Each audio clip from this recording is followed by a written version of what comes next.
Adventures in time and space, told in future tense. Dimension.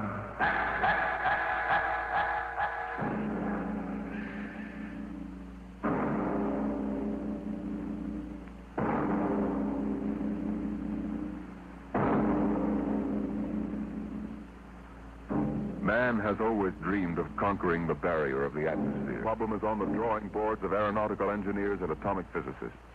They can calculate the power needed, the trajectories, and the equipment. On the sound stages of Hollywood, the engineers and special effects men have combined to bring that day to life. The day when the first rocket leaves Earth for outer space. Now, a radio play taken from the advanced screenplay of the George Pal Technicolor production, Destination Moon. On the vast concrete strip at Dry Wells, Texas, the form of the rocket towers above the cranes, the loading machinery, and the scuttling trucks and jeeps. The fuel lines snake across the concrete to the rocket. It's Destination Moon. A small pursuit plane circles in for a landing on the runway, turns and taxis toward the prefab buildings at the edge of the strip. Here comes General Thayer. Got those reports, Dr. Cartwright? All ready, Barnes. Well, you made good time. Hi there, General. Over here. Barnes, I've got to talk to you. You just made it, General. Everything's running smooth as a clock. We ground test in 20 minutes. Come on over to the office. What's the matter? Come on, Barnes. Something happened in Washington? Something always happens in Washington. Let's have it straight, General. Our application for a test license was denied. Denied? I'll quote. In the opinion of the commission, should the engine fail structurally, the dispersal of radioactive material would mean danger to the surrounding area. But we've evacuated the blast No area. use, Barnes. The commission is pretty sensitive about public opinion. The Galavan newspaper chain has been after our scalp. They got mine anyway. What do you mean? I've been retired. Thayer. You got a job for next general? Pretty handy with a lug wrench. I can't do that. Where would the Air Force be if you hadn't kicked them into using the jet-fuel jet engine on pursuits? It's not as simple as all that. One-star generals can't go into the Department of Defense and pound desks. I did. Some of those old mossbacks would still be using horse cavalry if they could get away with it. Now, this ship will work. I know. I built it. I don't suppose we'll ever know. The commission won't reverse itself. Wait a minute. Cargraves. Ship's all ready, isn't it? Except for minor installations, yes. General, I've been building and flying ships by the seat of my pants since they had piano wire between the wings. Now, this baby either works the first time or she doesn't. What do you mean, Bond? The commission refused permission to ground test, right? Yeah? All right. We won't ground test. Cargraves, what's the next astronomical optimum? 3:47 tomorrow morning. We'd better get busy then. We've got just 17 hours to get that ship ready. And then we take off for the moon.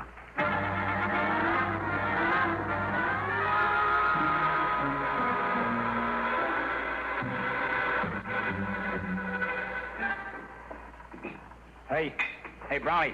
What do you want, Sweeney? What color is the skin temperature lead wire on the chart? Orange with a black stripe. This stuff looks like insulated macaroni. I got it. Hurry up, will you? We're running behind. What's your rush? You're going along on this clam bake, aren't you? Can't you wait to break your neck? Hey, look out for the starter. Come on, move. We got to take off before somebody slaps a writ on us. Brownie, you really going? Sure.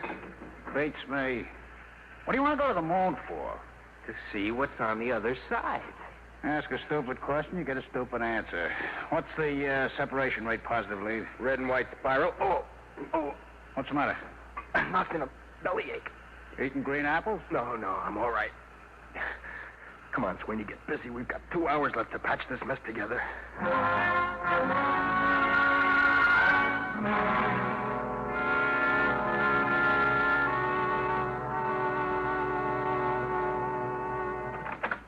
Mr. Barnes. What is it, Sweeney? It's Brown. They just took him to the hospital. They what? Well, is he all right? He will be after they cut out his appendix. There goes our radio, man. There's no chance of finding a substitute? No, it's special equipment. Brown installed it himself. I've got it. Barnes here. What? Well, we'll have to delay Sure. the check of a month. Okay, goodbye. We can't, General. That was Hastings at Dry Wells. There's a United States Marshal driving over. Something leaked, and he's got a court order forbidding the takeoff. We were so close. Yeah. $1 million gone up the flue. You want me to give a standby, Mr. Barnes? I suppose. Wait a minute. Sweeney, Yeah. you installed that communication equipment with Brown, didn't you? Yeah, but... Then you must know the You operation. could go in Brown's place. The moon?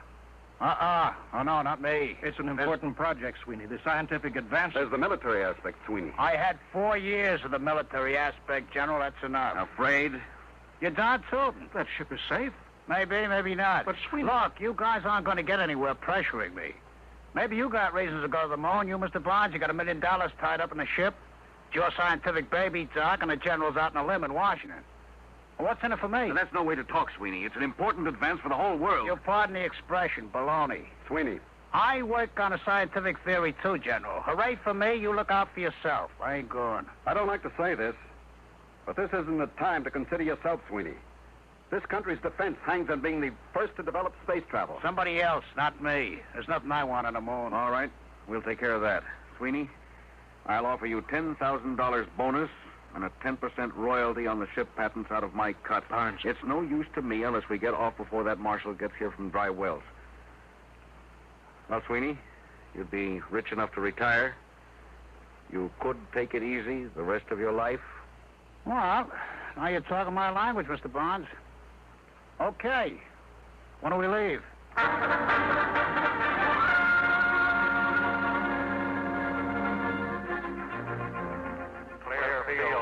Clear field for firing. Clear field for firing. All set, Hastings. Right. I'll be tracking you from Control Center. Hey, what's that car doing? He's coming right out on the field. Marshal, Doc, General, Sweeney, inside. Hey! Hey, Barnes! Button her up. Hey! Hey there, commander of that ship. I've got a court order. You can't take off. Tough, mister. You can't do this. Hey! Hey! Save your knuckles, fella. You couldn't get in that ship with a blowtorch. Barnes can't do this. Suppose you tell him all about it when he gets back from the moon.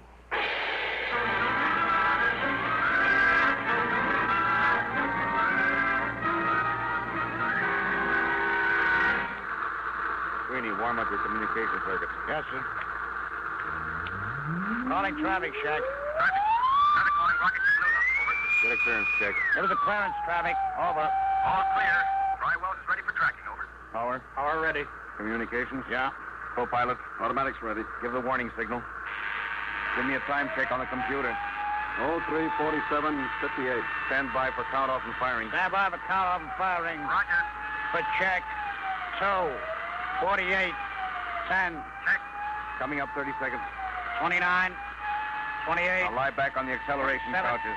Worst pressures will be over in 4 minutes. 5. Barnes, General. 4. I don't like having a man along who isn't with it. Sweeney, it's too late now. Make it pretty tough. If he's half-hearted We'll now... worry about that later. 7. 6. 5. 4. 3. 2. Fire.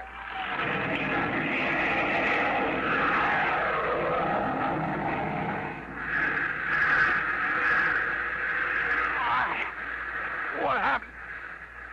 Noise. All gone. Past speed of sound. Switch on televiewer aft. I can't. Can't move. Pressure. Switch is right under your finger. Go on. That's it. Time, 3:50:12. Altitude, 2 miles. Get your sun goggles on. It'll be coming through in a minute. There's the dawn line. And the sun. It works. This thing really works. Now, look in the viewer. There's the Earth down there. Yeah.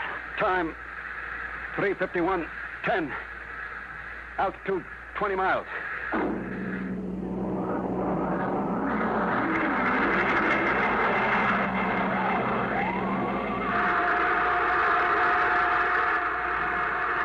Time, 3:53:50. Altitude, 807 miles. That's the end of the blast. We're in free fall. Unbuckle your straps. Hey, I'm falling. I'm falling up. There's no gravity up here. We don't weigh anything. I don't feel so good. How do I get down from the ceiling? I feel lousy, seasick. No, space sick. What's the difference so long as I ain't healthy? There's a bottle of pills under the head pad. They ought to settle your stomach. I'll break out the magnetic shoes. Then we can at least keep our feet down on the floor plates. Here, sweetie, you put these on. Hand them up. All right. Here. Now you can walk down the wall. Try it. Like this? Hey, like a human fly. You know, this is the second time I ever walked on a ceiling. Only this time I'm sober.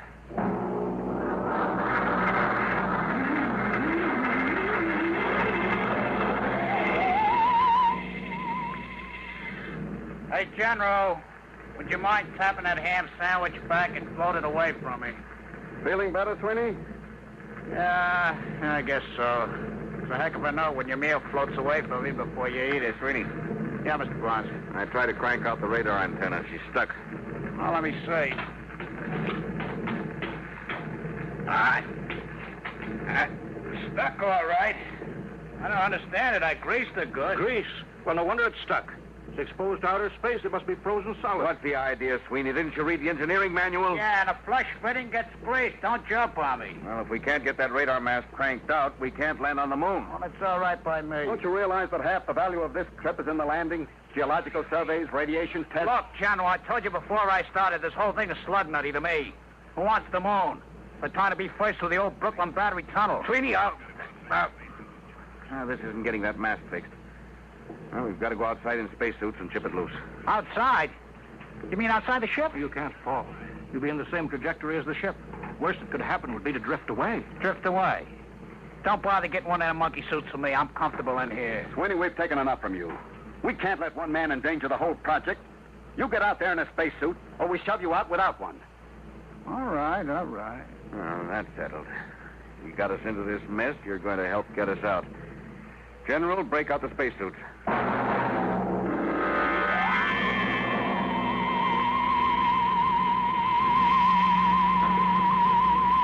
Close the interlock. Now, let's get this straight. Keep your magnetic shoes on the hull plates. Your safety line's hooked. If you break loose, we won't be able to go after you. You'll hit the moon at 20,000 miles per hour and squash. Hey, wait a minute. How come General Thayer don't go? That's right. He doesn't go. He's co-pilot. Okay. I just asked. All right. Now, let's make sure our intercom walkie-talkies are warmed up. All set. Check. All right. Fasten helmets. Hello, Doc. I hear you, Barnes. I'm okay. Check instruments. I'm going to pump out the lock.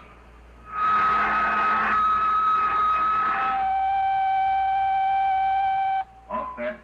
Open the outer door, Doc.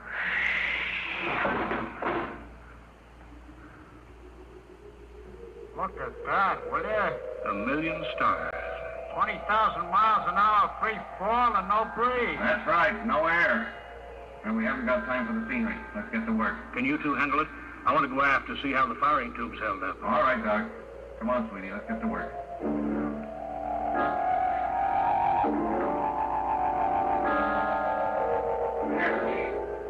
Loose now. Pull the mast out, sweetie. Slippery as a hog on ice. Yeah. Now, let's get back. Suits me. That's the Earth up there? Western Hemisphere. You can see America. That dark strip against the light. Pretty far away, huh? Barnes. Graves, what's the matter? Help, I'm loose. I'm drifting. Stop, what happened? My shoe magnet's pulled loose. There he is. The safety line broke. Hurry, help. He's too far to keep a line.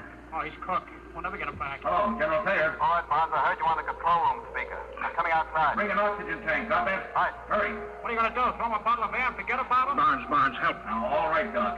General Thayer's coming out of the lock. Where's Congrave? 50 feet out down to the left. Give me that oxygen tank. What are you going to do? I'm going to hook my shoes first. You're crazy. You'll float away, too. I can use the pressure in the oxygen tank for a jet. Maybe I can ride the tank out there if there's enough power from the nozzle. Just turn the bell. There. What was that? Recoil's making my helmet light shake. I'll try it again. Hey, it works. Like an outboard motor. Keep going, Barnes. About 30 feet more. Swing a little to the left. All right. A couple more shots. There. Now, reach out for me, Doc. You're too far. I can't. I can't. Hang on, Doc. One more shot. There. Hang on. Can you get back, Mark? If we don't, we tour the universe together. Hang on to me, Doc. All right. You aim us when I turn the bell. You're drifting farther, Bond. There better be enough pressure to get us back. Here we go. Oh, we're moving. Yes, but not fast enough. Pressure's almost down in this tank. There's the last of the gas. We're too far out, Barnes. They can't reach us with a line. Get you back to the ship. On the count of 3, push the tank as hard as you can. The reaction may shove us in close enough. Yeah. Ready? 1, 2, 3. Here he comes, General. Grab him. Reach out, Bond. Grab the line. I got it. All in. Thank God. Well, let's have you aboard.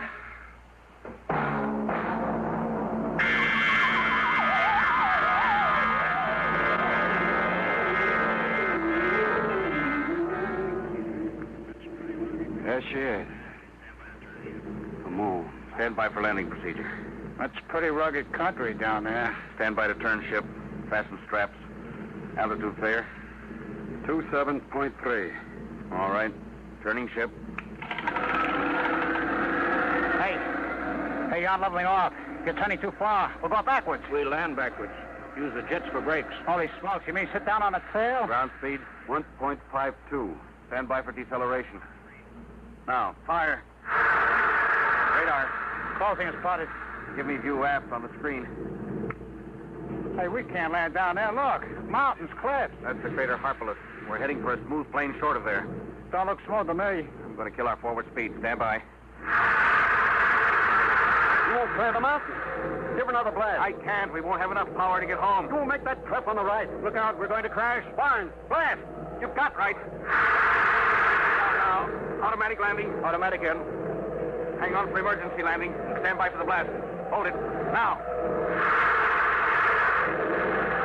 Jack down. Get out your gyros.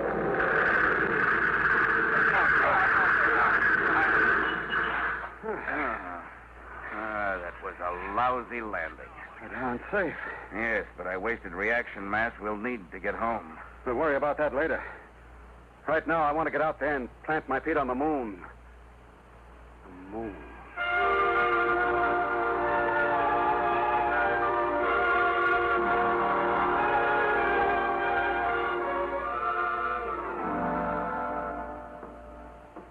Ready to open the decompression lock? Check. I'm set. And you're inside control, Barnes? Yeah, Sure you don't want to leave the ship? I'll be out later. I've got to contact Earth. All right, let's go. Open the outer door. All right, be sure you don't fall. You puncture your suits on the rocks, you're done. And look out for the low gravity. You'll weigh 1/6 what you did on Earth. All right, let's go. Hey, what is this stuff? Dust? Pilot, rock. Go ahead, Doctor. Explain it officially. Ah, yes.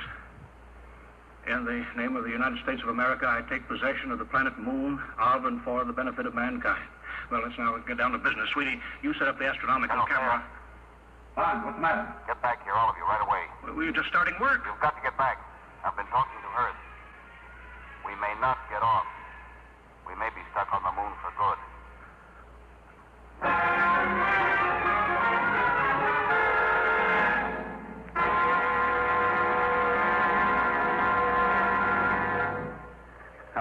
Hello, Earth.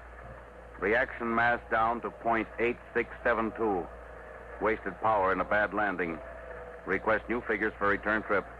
Earth to Luna. Looks bad, Mr. Barnes. I'll have to run it through the machine. In the meantime, dump everything you can. I'll check back with the result. I'll be standing by. Roger. Out. Well, Barnes? Well, we wasted too much power on that lousy landing. Hastings checked the figures. We've got the lightened ship. We've got just 4 hours to get off.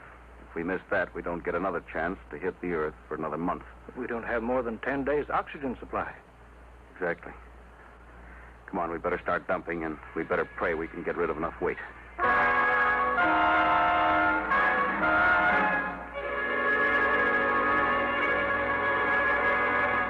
Acceleration pad 4, serial 706, schedule B, 14 pounds. Check. Give me a hand, Doc. Yes. Airlock's full. I'll put my helmet on and shove the junk out of the lock. Fonz, is that everything we can get out? 3 of the spacesuits will be dropped before we take off. How about the 4th? We'll have to keep that so we can open the airlock to shove the others out. I've got a removable bridge I could dump. You may have to, General. Well, Hastings is due back now with the takeoff figures. Hello, Earth. Luna calling Earth. All right, Mr. Barnes. We hear you. How much weight have you dropped? 4,003 pounds, Earth weight. Then you're still short 110 pounds. What? If you can dump 110 pounds, you can coast home. Well, we're stripped. We unbolted the locker doors, junked the radar chassis and mounts. We'll have to take a chance as we are. It's suicide. You haven't enough reaction mass to clear the moon. You could be wrong, couldn't you? I could, but not the computer. I'll be standing by, Mr. Barnes. Over. All right, Hastings. Out. 110 lousy pounds. What happens if we're not light enough? We fall back and crash. Or just go into an orbit around the moon. Just keep going around? Yeah, that's it. We've got 14 minutes left till takeoff time. Oh, that's fine. I could have gone over Niagara Falls in a barrel, but I had to come to the moon. Well, it's pretty simple. 110 pounds. One of us stays. Yes. I guess that's it. Highway 180. That's plenty. Now, wait a minute, General. I'm the oldest one here. Yeah, and I'm the captain of this ship. If anyone stays, That has but nothing I to give do- the orders here. Doc is the engineer. General pilots when you hit the Earth atmosphere. But Bonds... I've got no family, so I stay. No. You've got to go back, both of you. I've been discredited. They won't listen to me. You've got to tell them what you've seen up Listen, here. General, You've got to tell them what the Earth looked like from here. Vulnerable, defenseless, hanging in the sky. I knew this trip would have military value. Well, it does. Can you imagine atom warheads launched at Earth from up here? The moon is the perfect base for an attack on the Earth. Remember, it's only 1/6 as hard to shoot rockets from here to Earth as it is the other way. You've got to tell them the only government to control the moon must be a world government. General, I guess you don't know it. But what you just said means you've got to get back to Earth and convince them even if the rest of us don't make it. Bonds, don't be... No, General, that's all there is to it. Now, listen, Mr. Barnes, General. Never mind, Sweeney. You're not in on Don't this. worry, you'll get back. I was going to say, why don't you heroes match for it? Odd man's out. All right, Bonds, I'll go for that. I'm in. No. 2-1, Bonds. Well, all right. What do we use? You can match buttons off your overalls. All right. Each one pull off a button. I'd better check Hastings on Earth.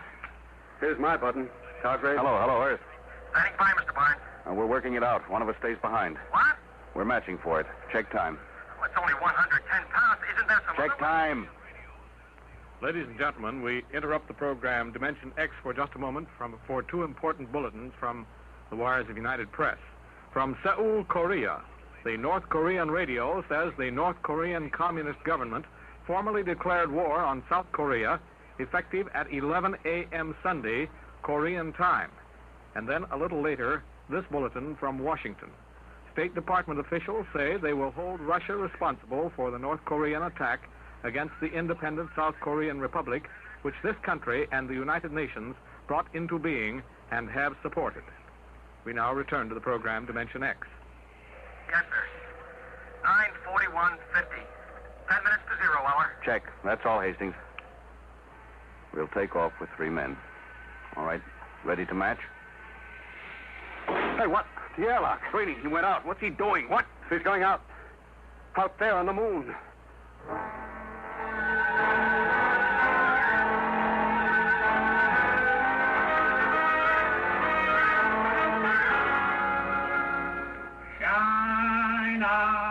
Shine on, harvest. Hello, Sweeney. Can you hear me? Yeah, sure, Bonds. Hiya. Oh, come back in here, you fool. Blow it.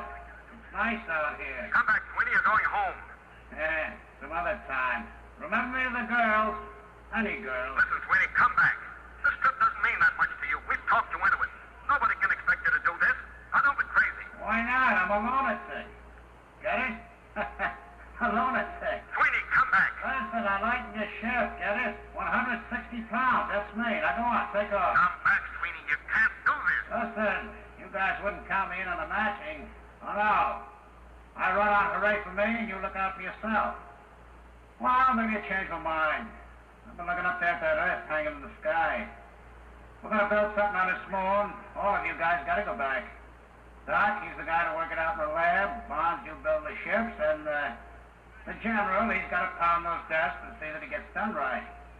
You don't need me. Sweeney, wait a minute. Come on, Flo, get going. You're spoiling my whole day. So long, hero. You don't understand. We can take off, all of us. What do you mean? What's 110 Now pounds? listen to what I say. Get back in here, and on the way, pick up a screwdriver and a rat tail file and an oxygen tank. What's the deal? Get back in here. I've got a way to get us all off, if it works.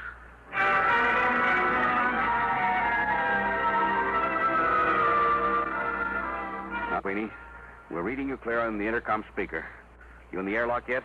Yeah. Now, your spacesuit weighs around 70 pounds. The radio weighs 50. Yeah, but I can't open the outside door of the airlock without my suit. What are you trying to pull, Bonds? After you chuck the radio out, you file a hole in the gasket on the outer door. Got that? Then you tie your safety line to the oxygen tank, pass it through the hole. It hangs outside. You got that? Yeah? Then you close the outside door, get out of your suit, come in here.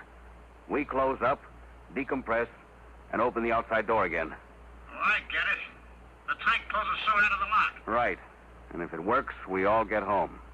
Now, hurry now, Sweeney. 8 minutes to calculated takeoff time. 8 minutes.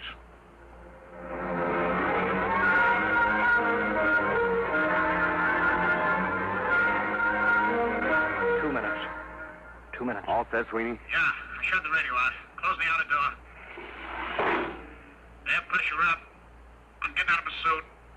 This doorway's pretty narrow, Bonds. If the suit don't clear, we're sunk. We'll have to take that chance. All right, here I come. All set. Close the inner door. Decompress. Now the outer door. It ain't moving. I can see it through the port. Coming up 1 minute.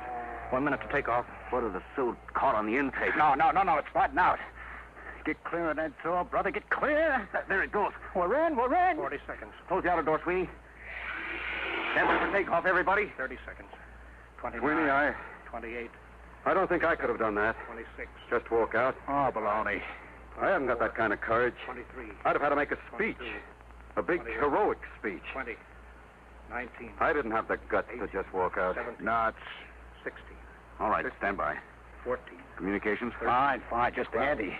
Co-pilot. 11. Automatic set. 10. 9. Stand by. 8. 7. 6. 5. 4. 3. 2. Fire. All right, we're clear. Son of a gun. We're clear. We're heading home. Time 2:50, 36. Destination Earth.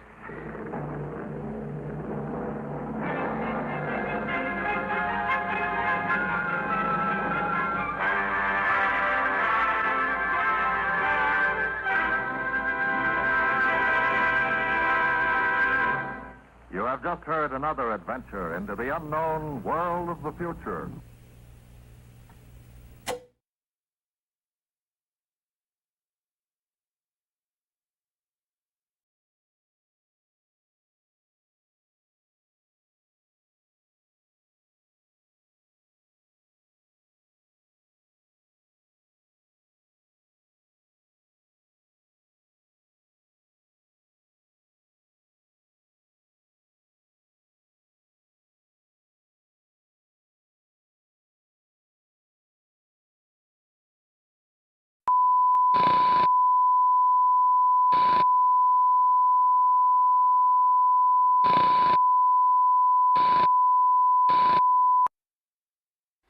Testing 1, 2, 3. Check. Testing. Fuck it.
He's not going to talk about his penis today, is he?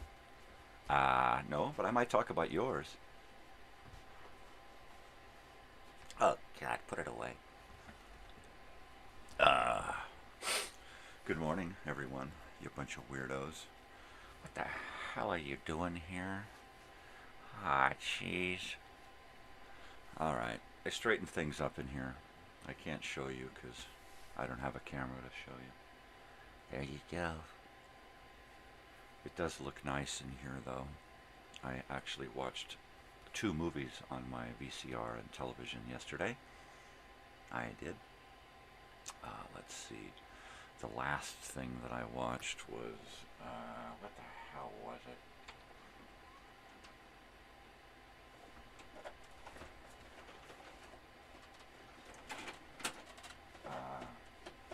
Jeez. What the hell was it? Westworld. Westworld. I must have put the, there it is. I must have put the case back in the thing there. My copy of Westworld. This copy of Westworld I bought brand new from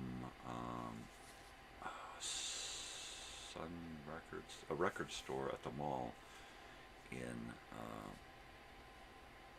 Carlsbad, California. And then I also bought the sequel, Future World, on VHS from the same store.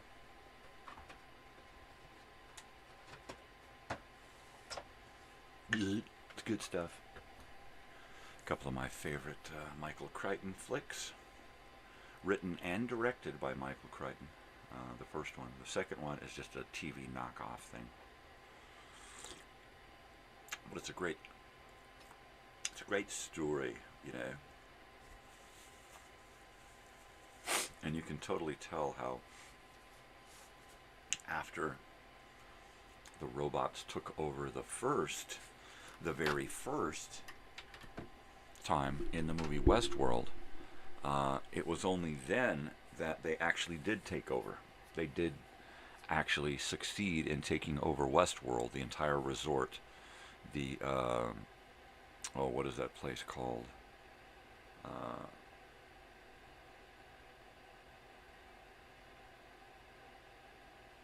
Delos.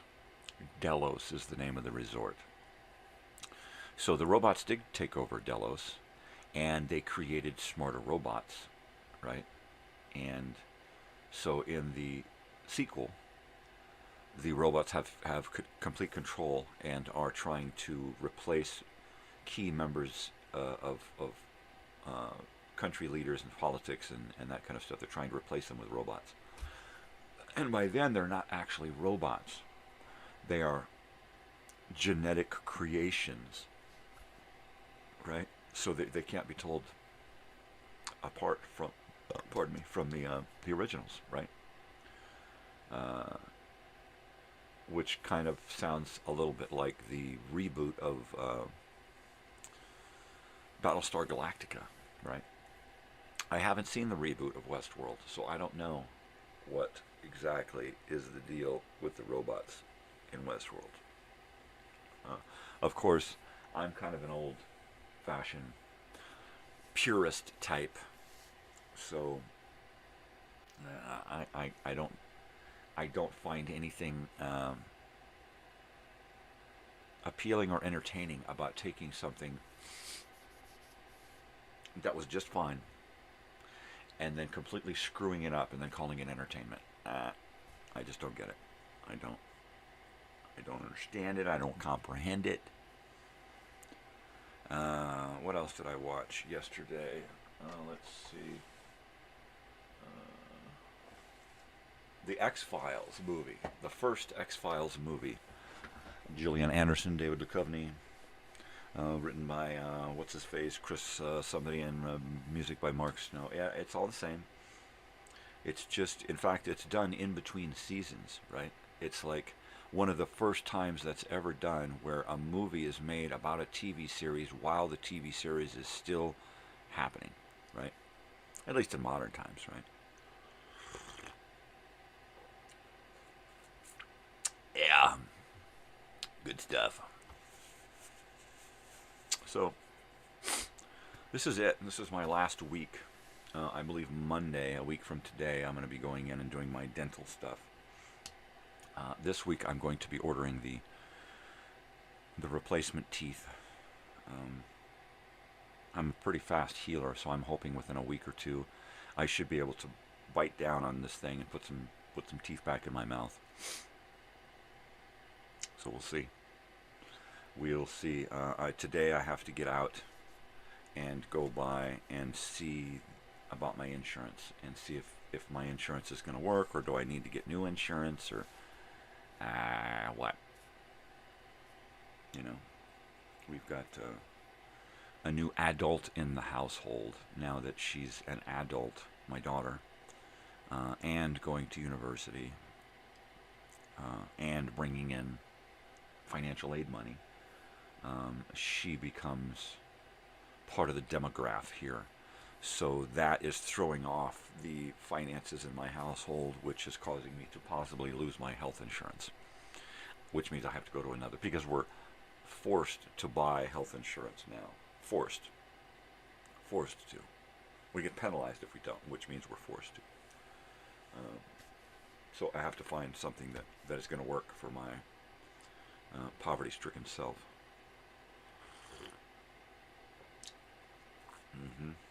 Yep. Anyways, like I was saying, you know. I wasn't saying anything, I swear. I know I face away from the camera a lot. What are you gonna do, huh? What are you gonna do? Oh, I thought about something different. I thought about putting something on this, playing back here. Right. And I thought, well, I could put a movie there, but it's probably going to get a copyright hit just being there, playing in the background, right? That'll happen. So I thought, well, why don't I just put a camera, wire a camera into it, into the VCR, and run it into the TV, and have something on the TV that is, I don't know, maybe a close-up of my face. Another part of the room, I don't know. A close-up on a chair where a dog is going to be. I don't friggin' know. I just don't know. What did you all do over the weekend? We worked, as usual. We clean houses, so we work. We're going to be working over all the holidays. That's what we do. I've always had a job where I've worked on holidays. I don't care about working on a birthday. I mean, you know, birthdays aren't really that big a deal to me. You know, you're just marking the calendar toward death. That's all it is, right? It's not what it is. You're celebrating your life. Yeah. You do what you want with your birthday, and I won't do what I want with mine. Like, because I don't want to do a fucking thing on my birthday. You know, it comes from years of depression. Years of realizing how unimportant you really are. And to celebrate your importance when you're obviously not that important, right? Would just be ridiculous. Why would I celebrate my importance for me, right? I know I'm important. It's my freaking life. Nobody else, like, goes out of their way to throw me a birthday party or anything, so why would I, you know, I threw myself one party once. Ain't gonna do that again. But what, you know what, I don't get it. What the big fascination with getting older, the big fascination, it's something that little kids do, you know. I'm 5.5 years old, I'm gonna be 6. And to keep that kind of thing going on your entire life, celebrating your birthday, it just seems a little juvenile, you know. Maybe celebrating a milestone with somebody is one thing, but celebrating your own age, I just don't get it. I just don't. I don't get it. I don't understand it. So no, I've gotten to the point to where, damn it, you better not throw me a fucking party. After all these fucking years, yeah, right. I don't even want to fucking, go there. Fucking elbow. Man, I got this shitty, broken, chipped up fucking elbow. How many people bumped their elbows when they were kids and thought, oh man, I chipped my elbow? My elbow feels like a jagged knife, serrated knife. It is so jagged, and there are these spots that if I rest my elbow in one spot, it's like somebody driving an ice pick right up in my elbow. I didn't do it.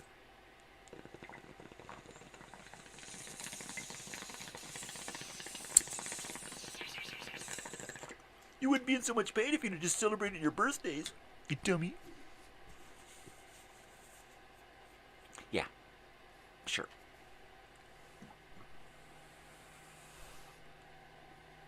I got everything straightened up in here, and I'm all proud of how cool it looks in here, and how much it how it feels like a little studio office, right? My brother happens to video chat me, and I take the camera, and I'm looking around the room, and I said, check it out, I just got it all, and he says, it looks the same. And I said, you're right, it does. It's all the same crap. I just shuffled it around. You know, it's not like I painted the walls or anything.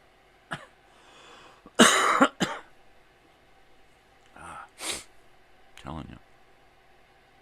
What is today? Today is Monday. Let's see. What did we do? Well, we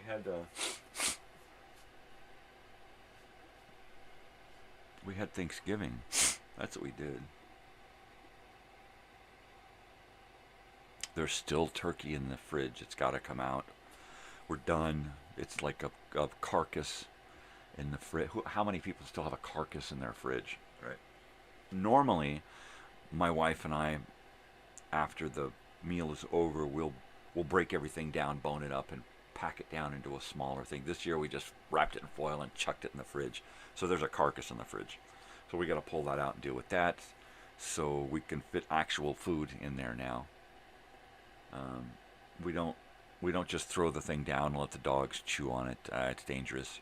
You never let your dogs eat stuff with bones of any kind. They'll break teeth. They'll get lodged in their throats and their stomachs and their colons. Who wants to reach up inside of a dog's ass and pull a bone out? Nobody.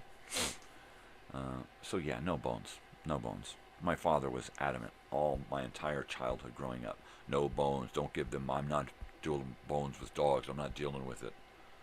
And then I go to visit my father as he's dying, right, during the last couple of months of his life. And I go out to his property, and what do? They take a whole roasted chickens, break them up, and just give them to a dog, bones and all. And I'm like, oh. Who learned? Here. I'm like the only one with my hand up. Who learned? I don't get it. I don't understand it. I don't understand how you can be philosophized this way your whole life and then go, fuck it, I'm just going to do this. Which is pretty much what he did, you know, most of his life. He said, you got to do this, and then he'd go swing that way. Never could understand that man. What are you going to do? He never gave me a chance to, as much as I tried. I hung around forever trying to, you know, hey, what's going on, dude? Hey, let's do something. Let's have a family. He didn't want any of that. He never wanted family. He barely wanted friends, you know, which is why I was gone, you know. I wasn't either. I wasn't family or friends. So there toward the end, he was like, get the fuck out of here. Yeah. Did I say that out loud? Like it matters. Good morning, anyone. How are we today? It's Monday. So my wife went to Los Angeles with her brother, who came down from Oregon, Washington area. Yeah, people's brothers actually do come down from Oregon and Washington area to visit. Not my brother, but some people's brothers do. My wife's brother came and visited. Yep, he flew down, hung out for a couple of days, and flew back. Easy peasy. So he could get back to work and responsibilities and stuff. So I would do that kind of stuff, but my health says you ain't going anywhere, especially on an airplane, dude. Stuff will start fucking popping out of you if you go onto a fucking airplane. You change altitudes too quickly and pff, my God. He just started bleeding and exploded. I wouldn't doubt it. I wouldn't doubt it. Yeah, I'm about ready for a full body bandage. Completely. Just sling me up in a cast, my entire body. Stick a bunch of tubes in me and drains and whatnot. Because that's it. That's it. I feel it. I totally feel it. So I have all of this week uploaded except for a video time machine that I have yet to create. I have almost all of next week uploaded except for 5 movies and 2 radio shows and a video time machine, which I have yet to create. So my goal is to today upload the rest of the content for next week, save the video time machine, and then tonight try to create 2 video time machines and get them up, checked and uploaded. So I'm 2 weeks out. Not 2 full weeks, but 2 weeks out. And then work on a third week. At some point, I'm going to get to my video check thing for YouTube so that I can upload more than what they're allowing me.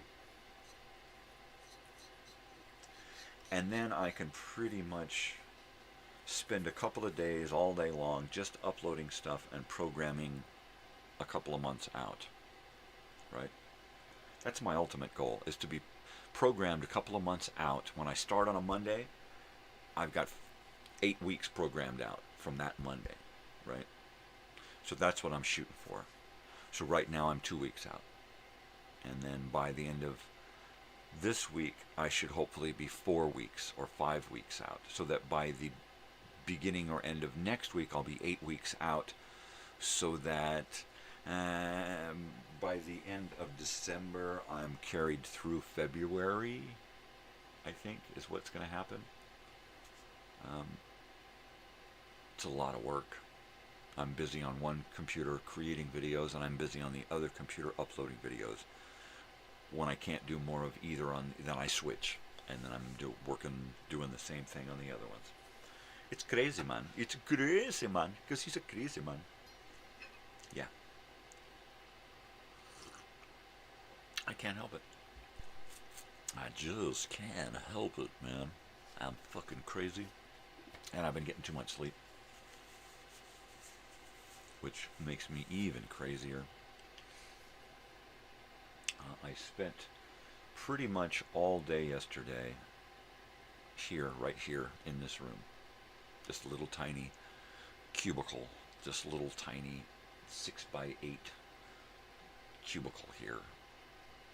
6x8 or 9. It's a small room, this little tiny. It's got everything I need. I've got a little chair right over here for a dog when a dog wants to come out and sit with me. I've got curtains so I can close this area off and light it. I've got a little TV back here I can put on a movie.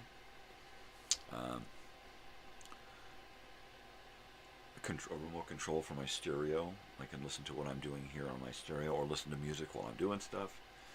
It's very versatile. What kind of tile? I want to get that in my bathroom. What? Versatiles. I want to get versatiles everywhere. Shut up. Shut up. Subway tiles. Those are cool.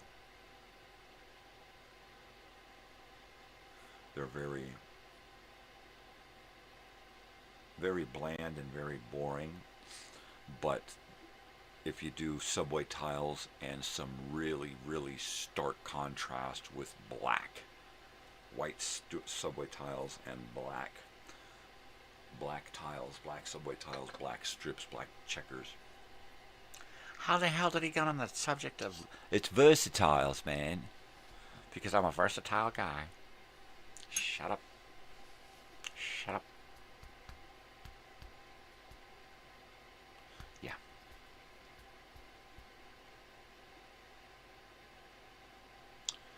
I honestly, I really can't believe that this has gone this far.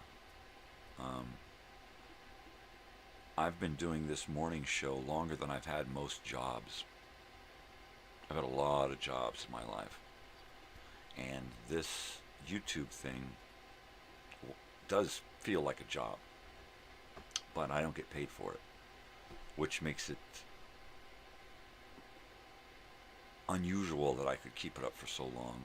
But I think that's the reason, that's the key, is that I don't get paid. It's not, there's no monetary rewards. It's all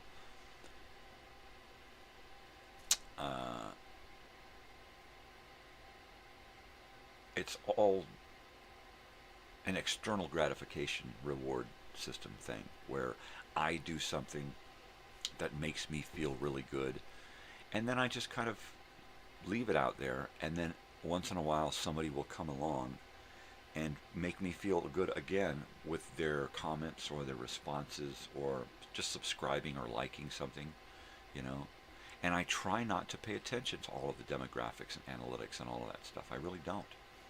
I used to at first. Ooh, look, it's going up. Ooh, look, oh, it's going down. Oh, look, it's going up. Oh my gosh, look at all these numbers.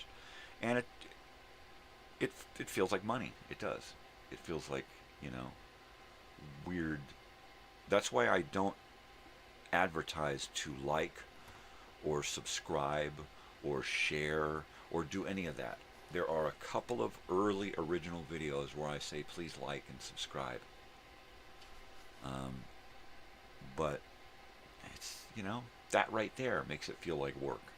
You know, be sure to like, be sure to subscribe, be sure to pay me in that way. You know, the more you watch, the more I don't earn anything. I earn warm fuzzies when I know that somebody has watched something and enjoyed it. That's it. Totally. That's pretty much the extent of how I get paid. People subscribing, people liking something, but most definitely commenting. That is my biggest kick out of all of this, is when I can read a comment from somebody, you know, and the comment itself, just because they took their time to write it, means a lot. But when they have really something connected to say, that's, you know, that's amazing. And it's happened so many times. I'm going to heat this up and check the dogs.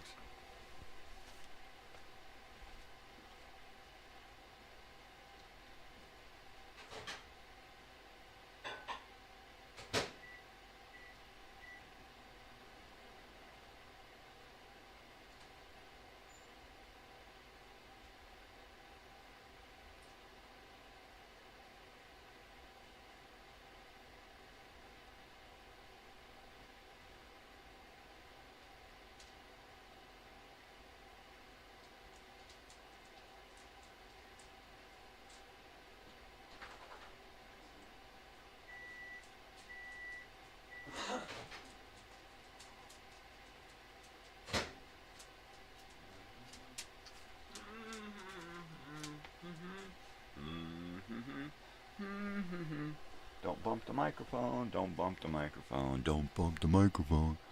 So, good morning, anyone. How are you? How's anyone out there? Big Face is here. She's going to try to find a spot to lay. Probably in her bed or on the couch or something. Or here on the floor.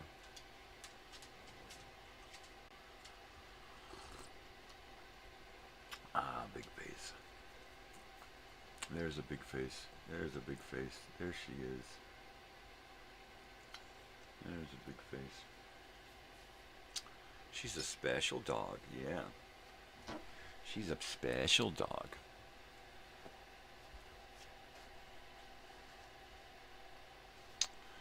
Yeah, my dad has had this dog her whole life.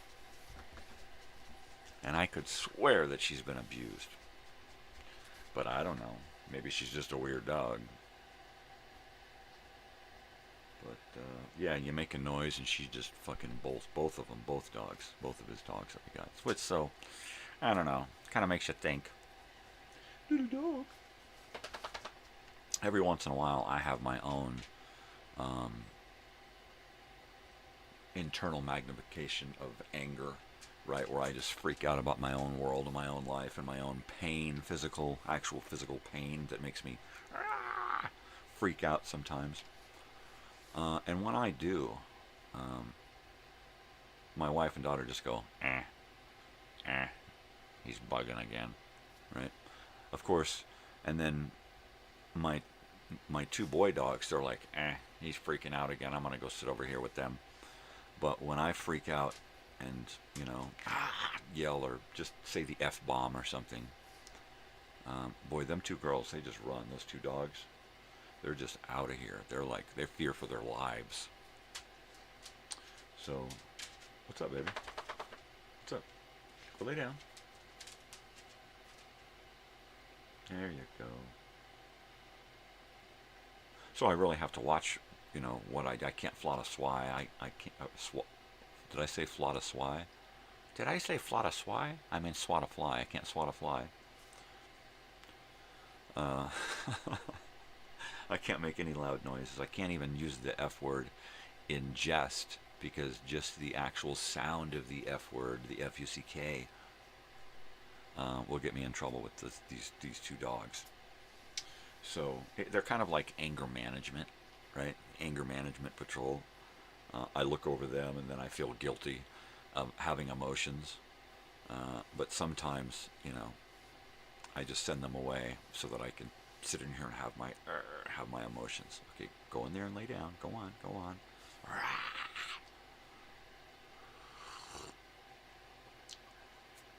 Because my whole thing is to have the fucking emotions. If I got emotions, if I'm upset or happy or sad or something, I'm going to have the goddamn emotion, regardless of what it makes other people feel. I'm not responsible for how they feel. Nobody's responsible for how I feel, obviously. So if my emotions upset somebody else, that's their fucking fault. That's their problem. I didn't do it on purpose. I'm just having my emotions, So, that's how I intend to live the rest of my life. I've been doing that for the last few years, and it has really helped my depression. I don't keep all this shit bottled up inside of me. I get pissed off at something or somebody, or I just fucking let them know. Even if it's family or friends. Hey, look, this is rubbing me the wrong way, and I gotta say something. Period. I'm not trying to be an asshole about it. I gotta say it. If you don't want me to get to a highly emotional level, you gotta let me get it out now and just say it. And if I happen to have a little bit of emotion behind what I'm saying, what I'm explaining, it's the fucking way it is. I'm human. If you get upset about it and you're emotional over my emotion, well then you're human. That's a perfectly logical response. But don't close yourself off from emotion and then expect me to do the same. I don't want to see that emotion. Leave that emotion. Take your emotion and that's it. Nah. Emotions don't live inside. They do both. They live inside and outside. If you just keep them inside, what fucking good are they, right? I only allow the good emotions to escape. All the bad emotions I keep inside so nobody sees it. So that's why you're a serial killer. I get it, George. I get it. I could have gone that route. Seriously.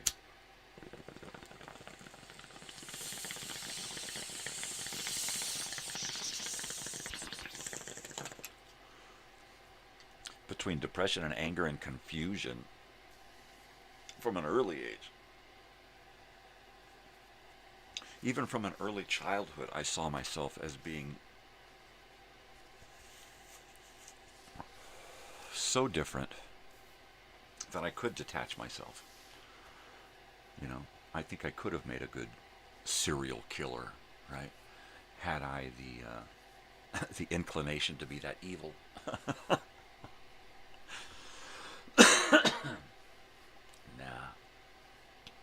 I don't think I could be a cereal anything. Well, maybe a cereal eater. Oh! Yeah, I know, that was bad. Fucking dad jokes. Jeez. I've been doing dad jokes since I was, a teenager. You know, I'd say something and my friends would just be like, oh, God, that's something my father would say. You know, and we're like 13. Hey, I am what I am. I am what I am. Doesn't my hair look horrible, all splotchy? Boy, it's going to get worse.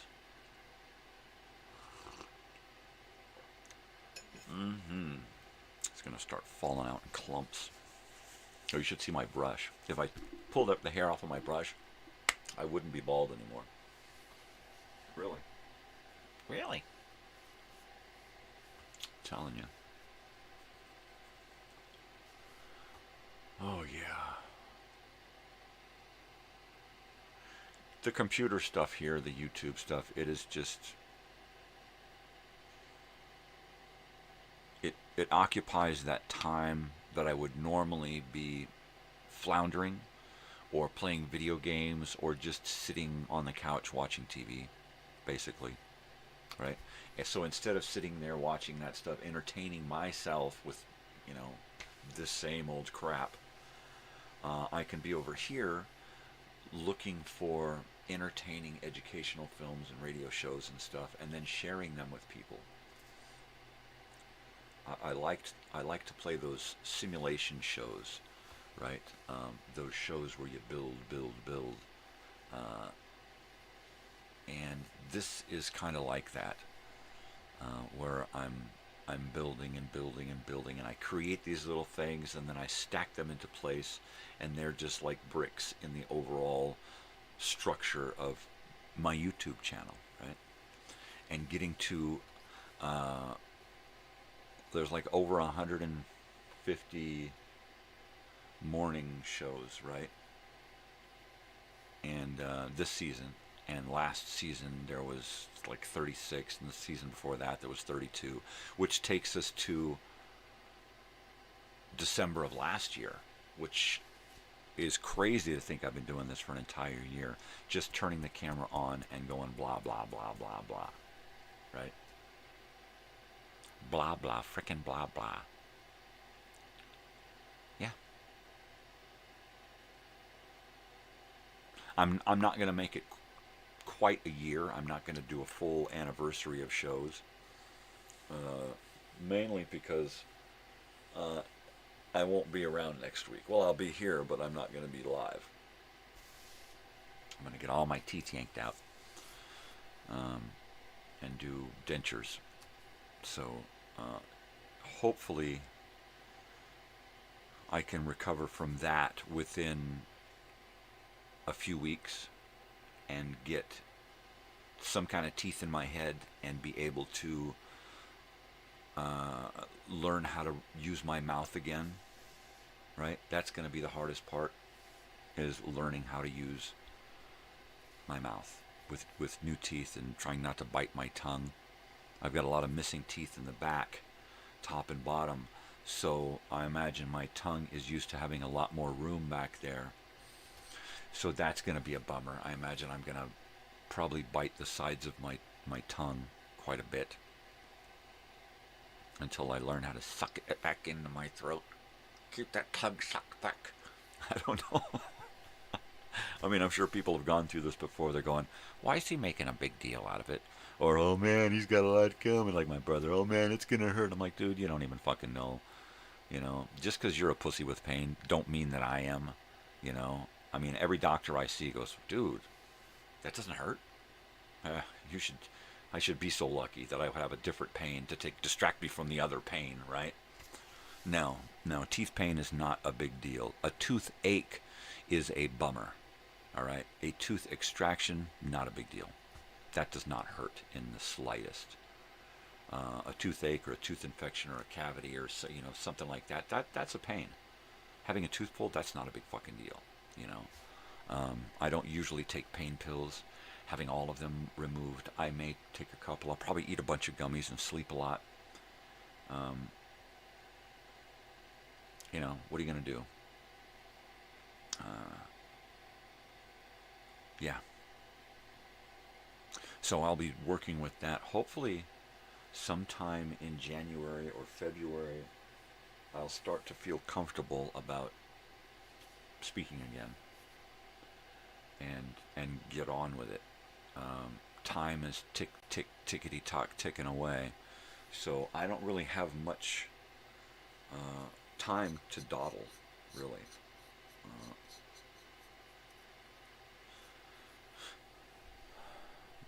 The reunion stuff, the shirts, this channel, my home life, work, that kind of stuff. There's a lot going on every week.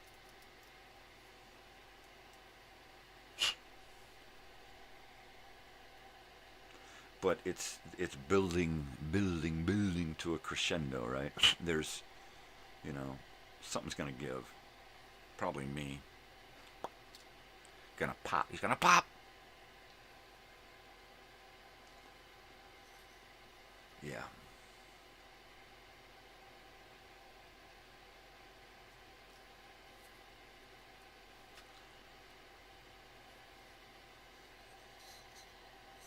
Last night I was actually contemplating making another documentary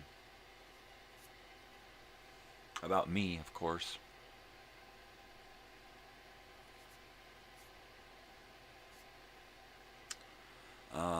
And basically do a collection of photographs of me and me with others, and then try to write a story that weaves all of these photographs and my life's tale together, kind of thing, right? Something for my daughter, for my wife, something for whoever gives a shit, but something for later, something for people to watch later, right? Maybe at the reunion if I'm not there. But I want to put something together. In lieu of having birthdays to kind of follow the years, I kind of have photographs and stories and stuff, right? So, you know, when I'm gone, I don't want everything up here to be gone as well. So I'm with this channel, I'm in, especially the morning show, I'm able to just blah, blah, blah, blah, blah, and empty as much of this as possible, right? So now, with coming back with the season 4 of mornings in the late winter, early spring, I want to try to cover more of those bases. I want to try to tell more of those stories. I want to try to involve more of the props that I have here. Talk about the movies that I like and why I like them, and talk about them in depth, you know. When I first saw them, who I saw them with, that kind of shit, you know. And do that with, you know, with just about everything that I have here. Bring some more original content, like my father's radio shows and our home movies and stuff.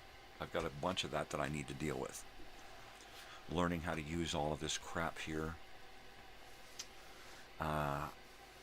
Hopefully freeing up a couple of months of programming will allow me the time to do just that, you know. Set up a video transfer booth right here and just upload all of our old videos.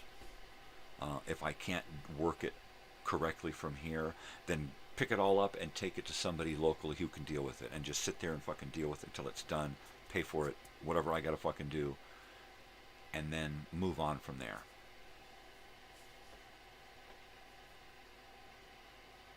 But something's gotta give, you know, and more than likely it's gonna be me. So before I give, I need to get it all out. I just need to get it all out while I can.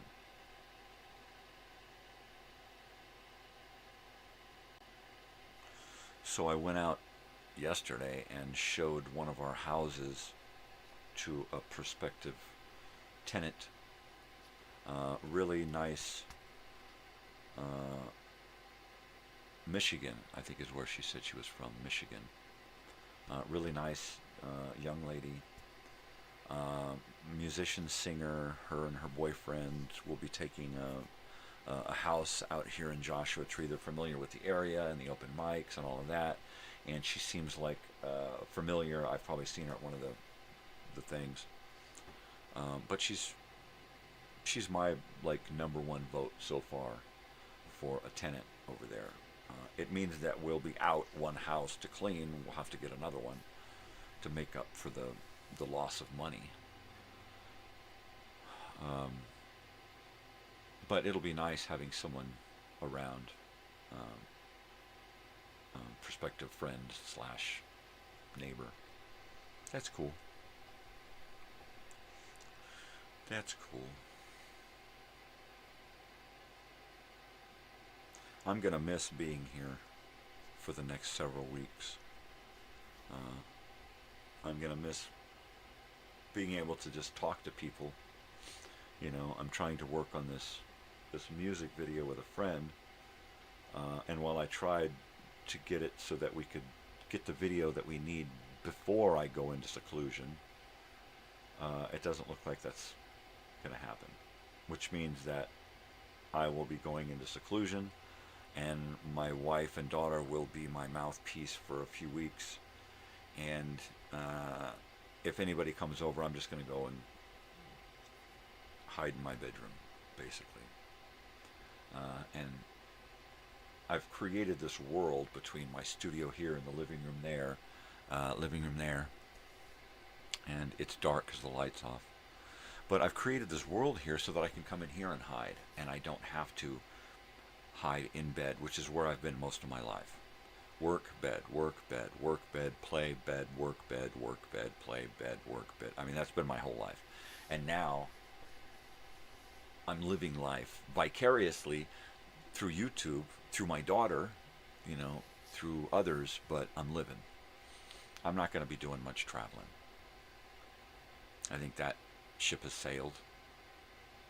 Physically, I find it hard to get up out of bed some days. And you don't even want to know. You don't even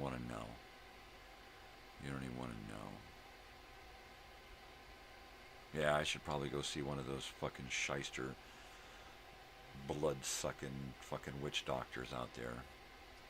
But they don't know what the fuck they're doing. They don't know. They ain't got a fucking clue. That's why they just throw pills at you, you know. And I don't want to go through rounds of pills again. I don't want to go through a bunch of tests just so they can talk me out of doing more tests, because it's going to be invasive, which means it's going to be, they ain't going to make enough money off of it for it to be worth it. They don't want to fucking do shit if they're not going to make bank, you know. That's why you got doctors that are so fucking blah.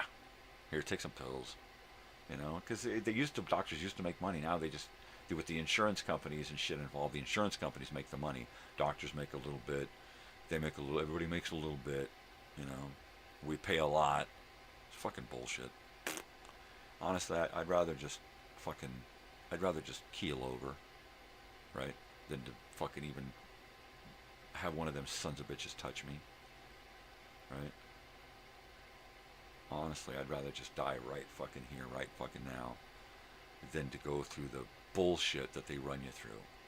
Because it's not just, the doctors can't just do something. They can't just say, oh man, we got to do this right now. They got to go through the fucking insurance company rigmarole. And it's like, you know what? Then the insurance company says, well, you can't do that until you've done this, this, and this. By then, I'm fucking dead anyway. You know, it's already too fucking late. Why, you know? Jeez. Oh, I blinked. That was a long blink.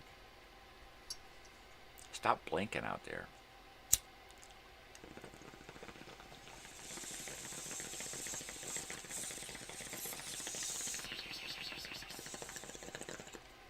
What are you going to do, right? I don't trust doctors, lawyers, cops, judges.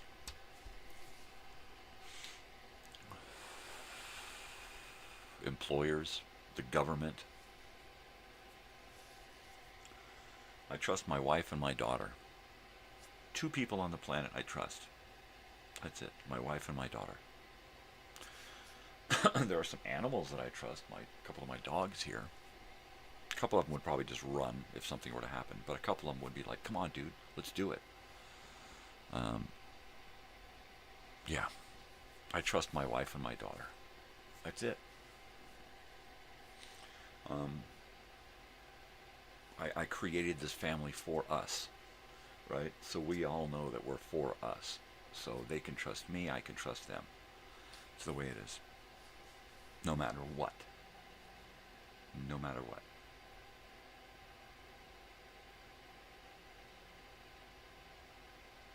And still, I hope I die right in this chair, right? Because I really don't.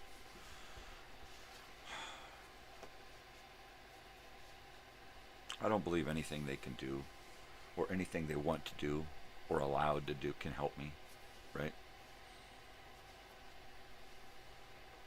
I mean, what am I going to live forever, right? I used to think that was a thing, that was possible, right?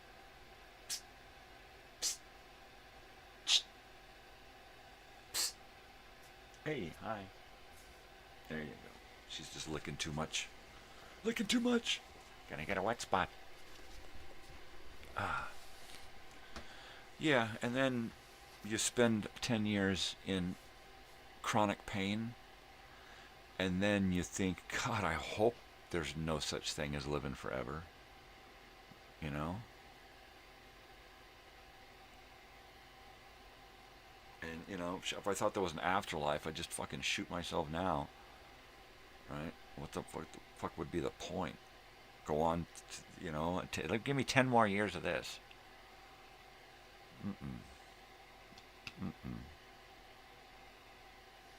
Nope. I'll pass. El Paso, Texas. Oh, I gotta heat this up. It's like just north of warm. Just north of room temperature.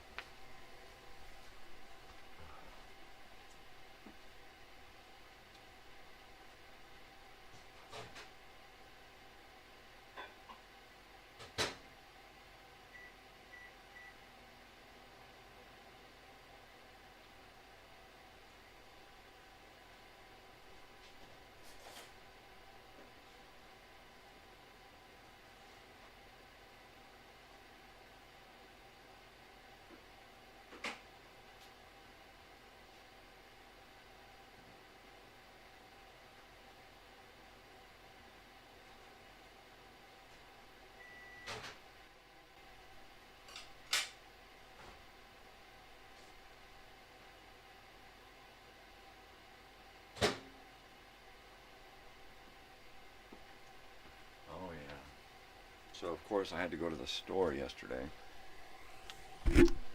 Pardon me. Good old Walmart. So I picked up another pumpkin pie. They had a whole shelf of pumpkin pies, of course, because, you know, they order too much. And then we're stuck buying pumpkin pies for a month.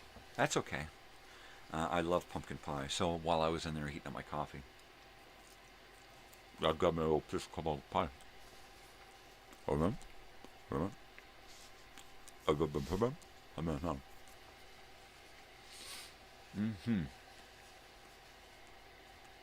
That's good. Not as good as my wife's sweet potato pie. My little sweet potato.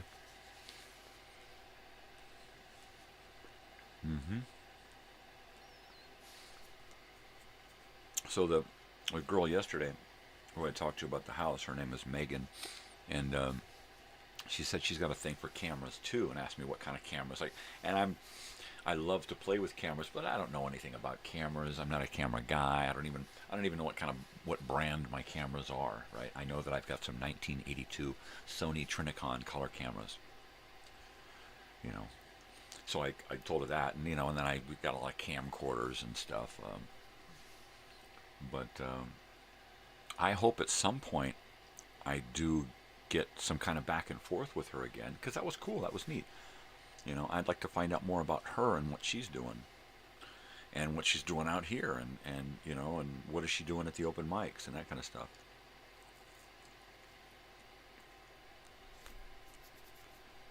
So, it's Monday. It's a pretty full day.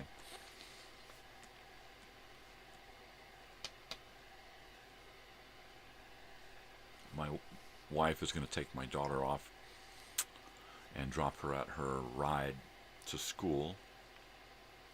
And then we've got a couple of houses to take care of today that we didn't do yesterday because she was out of town and I just wasn't up to doing it by myself. So we're going to do those today.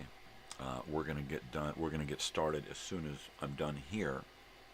We're going to go out and do those houses because unless of course she stops on the way home from dropping off my daughter.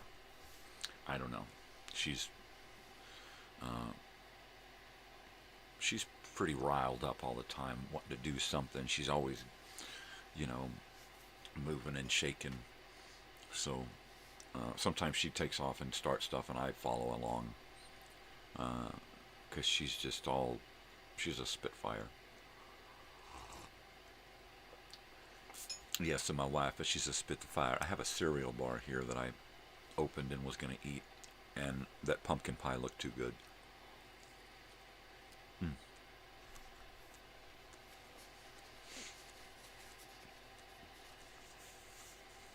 We've got 2 houses, and then I've got Minecrafting tonight.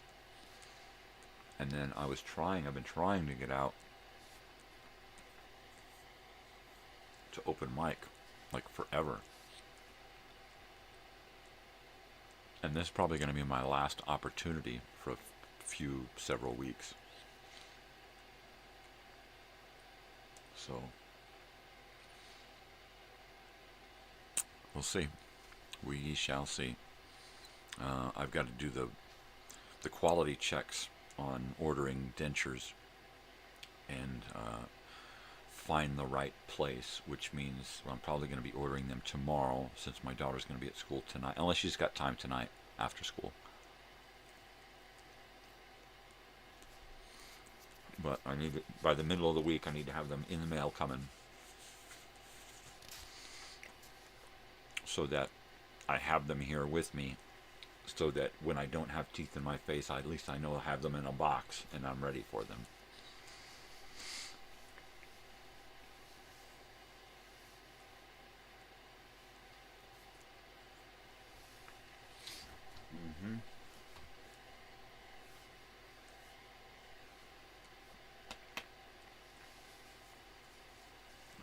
Nope, not gonna happen. It's definitely me. I've got a few shirts that are like, nope, not gonna happen. You know.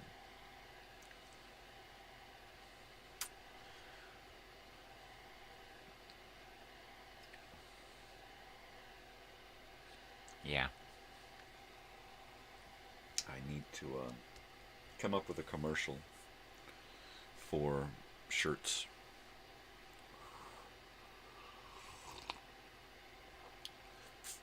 I have absolutely no inspiration at all lately to create stuff of my own.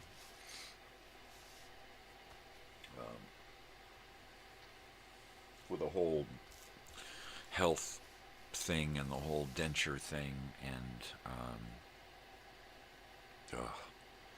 the pain thing, I've just been out of it. I just haven't wanted to do a damn thing. Which is a miracle I keep this going. You know, this is like my heartbeat. Just this YouTube stuff just keeps me going. Even if I got booted from YouTube, I would still be creating content, still be creating stuff in hopes that eventually I would come back, right? Or I would just go in another direction.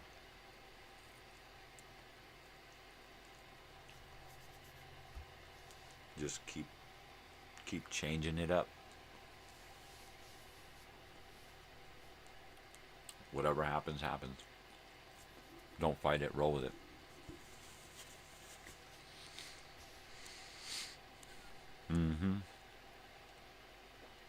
My health. Just roll with it.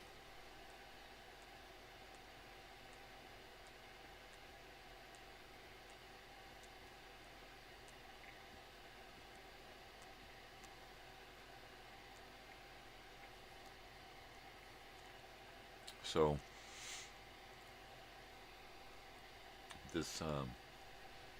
this week I'm going to start changing the family diet a little bit, and I figure that I'll just tweak it a little bit every week. It's going to be kind of difficult to do because with no teeth, my diet's going to be a little wonky for a while. I'm going to be eating a lot of soft foods, so that's going to be weird. It's going to be hard to keep the weight on, most especially, but hard to find stuff to eat. I'm just going to get bored so quick with the limited menu, right?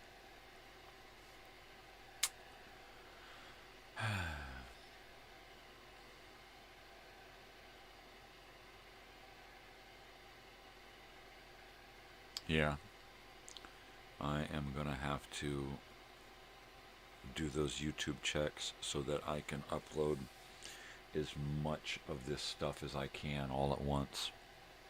You know, if I had fast enough internet, I would be uploading with both computers at the same time, but one slows down the other.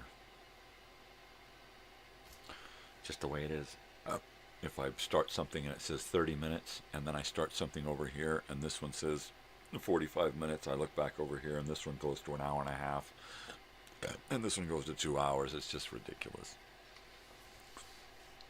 Yep. I need a desktop with a direct line.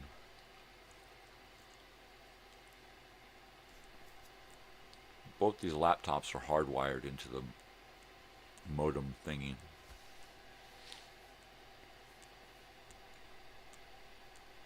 But still, I'm residential. And it's not all that fast. What, 1,000 kilobytes a second or something, max?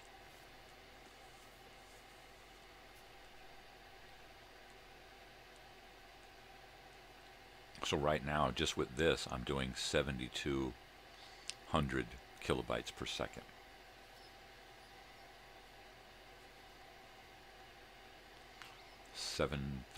Yeah, 7,250 something. So that's, what, 7 megabytes? Is that, am I correct? 7 megabits?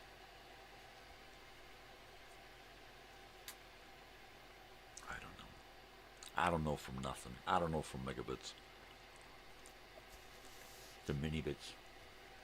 No, kibbles and bits. I don't fucking know. I don't know. I don't know. I just don't know.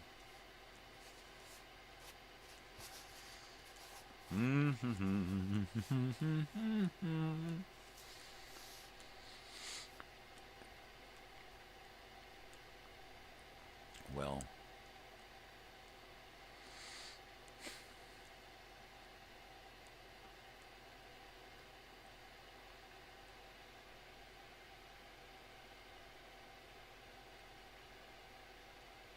yeah, I might do that. I might get one of my old camcorders and set it up here looking right at my face.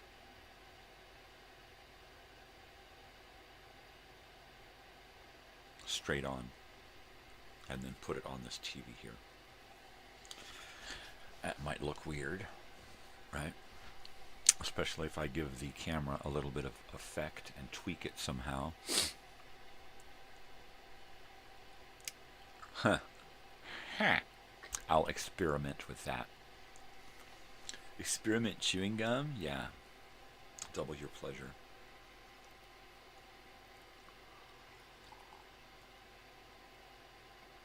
Oh, yeah. Oh, yeah. Well, I was wiped out by the time my wife got home. I didn't have a nap yesterday. And I had to go to Walmart, which takes a lot out of me. Stumbling around that fucking store, as crippled as I am.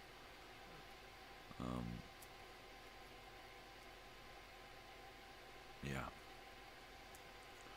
So by 8:30, 9 o'clock, I'm just staggering off to bed.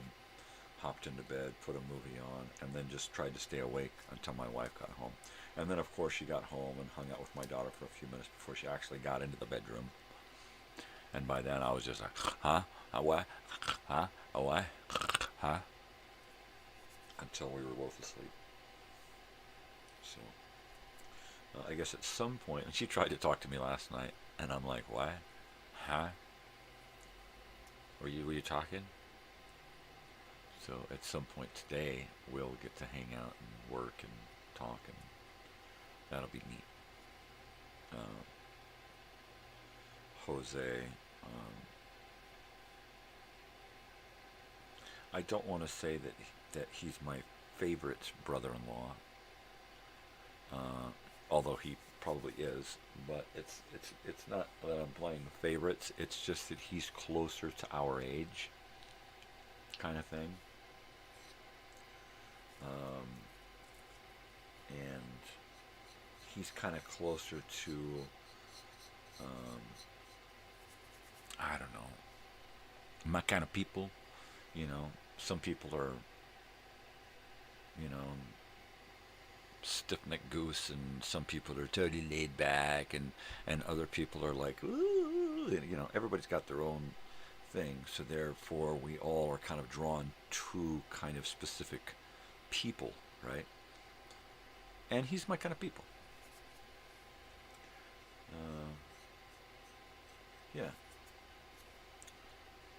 Yeah, if I were to go to a family get-together with all her family, more than likely I would spend more, not that I spend a whole lot of time talking to anybody, but I would probably try to spend more time talking to him. And now it looks like he might be moving into the area, which is, I mean, like within an hour of here, which is very cool. That's like having dinners together and stuff. You know, wow. That's going to be the closest that anybody lives to us. 50 minutes, 50. That's pretty good. And the fact that he's, you know, he's very cool. Yeah. And then the fact that I think it's real important for my wife and daughter to have family around, just in case, right? Which is why I make my daughters my daughters, make my wife and daughter responsible for as much as possible when it comes to household stuff and real world stuff, because I want them to be able to take care of themselves, right? And if not, be able to say, well, let's see, what would Papa do, right? He would Papa do Wappa do, and then he would Papa do Wappa do. Yep, that's exactly what I would do. So it's important for me to know they can deal with things, right? So I try to make them as responsible for whatever we have as they can deal with. And then if not, then I'm only responsible until they can figure it out and then be responsible for it. That's it. Okay, I'm only going to do this one more time, and then you guys have to do it.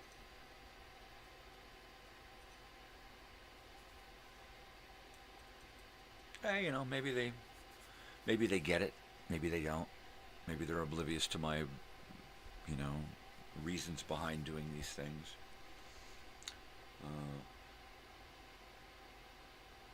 What are you gonna do? You can't just come out and say, someday I'm gonna die and you need to be able to do shit.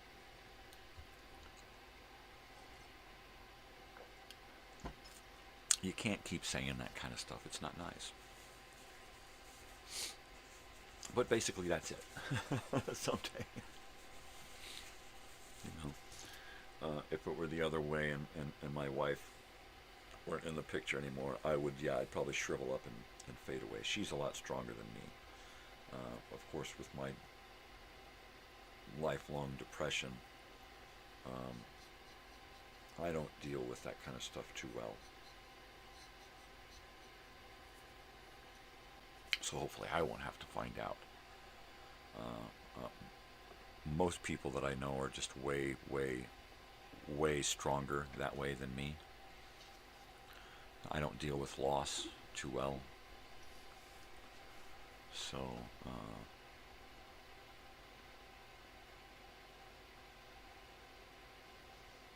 So I try to make it easier for others having to deal with loss, I guess.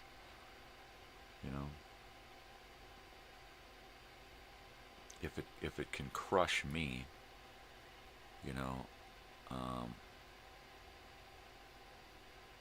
then what does it do to somebody with normal emotions, right? Somebody who doesn't suffer from depression and all of these other head trips, right? It's got to be horrible, but how can I make it less horrible, right? How can I take some of the load off, right? I'm not somebody who's going to be able to get $1 million life insurance by any stretch of the imagination.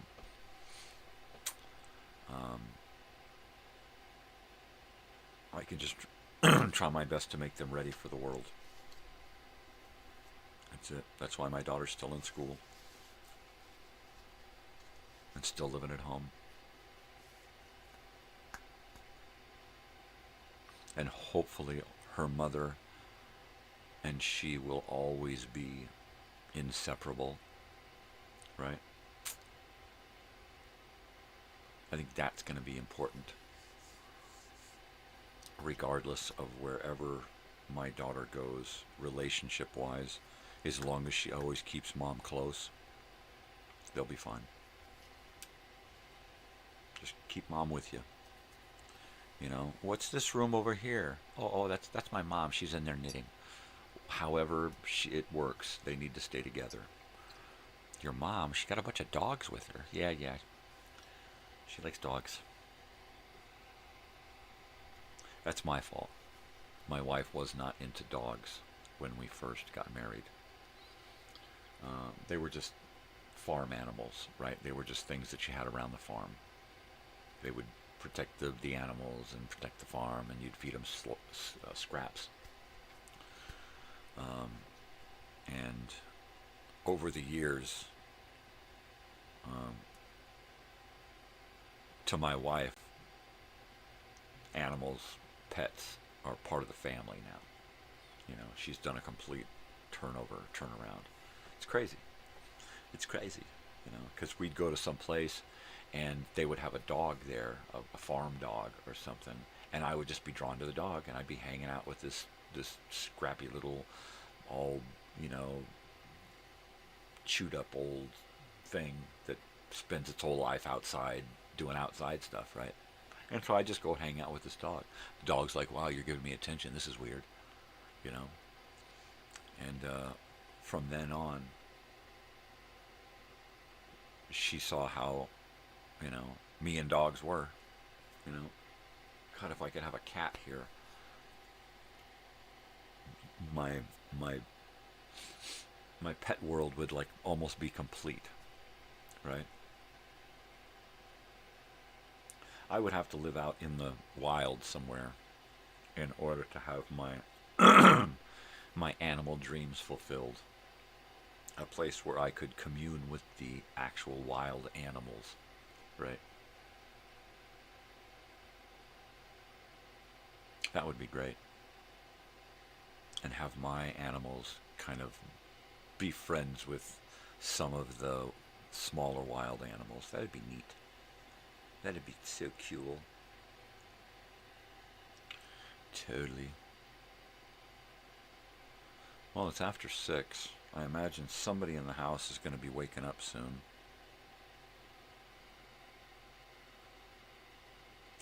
I reckon I should probably do a bong hit, heat up some coffee, turn my mic off, and go check.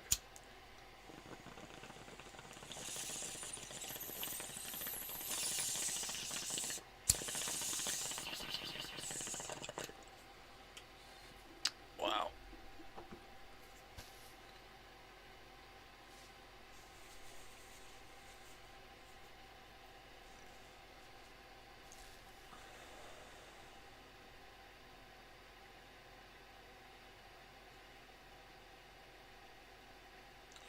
Yeah, just feeling a little emotion at the thought of having done this channel like this morning show and stuff for a year, and it all of a sudden just stopping with the live stuff. I'm still gonna do the Minecrafting, because I can do that once a week, and I can just put on some Grateful Dead music and keep my mic off and keep my camera off and just come in and play. Maybe have a camera set up looking down at a pad of paper where I can communicate that way. That might be neat. And do a little old school comment text thing. That might be fun. So we'll see. I just know that I'm not going to want to be on camera or on a microphone for at least 3 or 4 weeks. I might have teeth in my mouth in a couple of weeks, depending on how I feel. But I'm just going to play it by ear.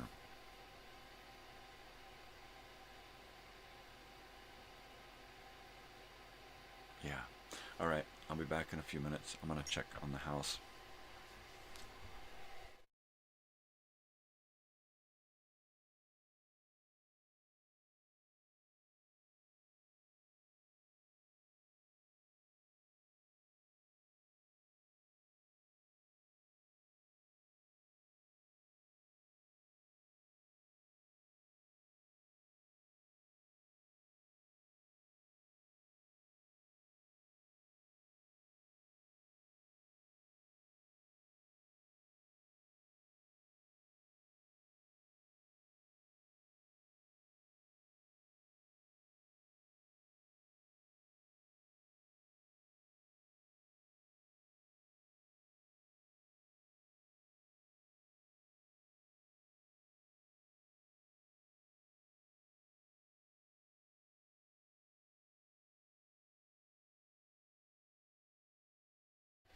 Okay, daughter is awake in bed, and wife is asleep in bed. Dogs all asleep. Everybody's sleeping now. Yep.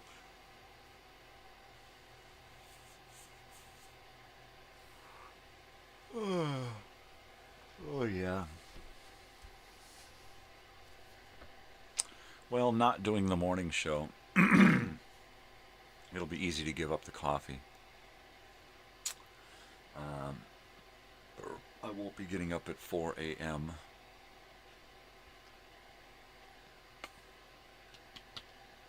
But then again,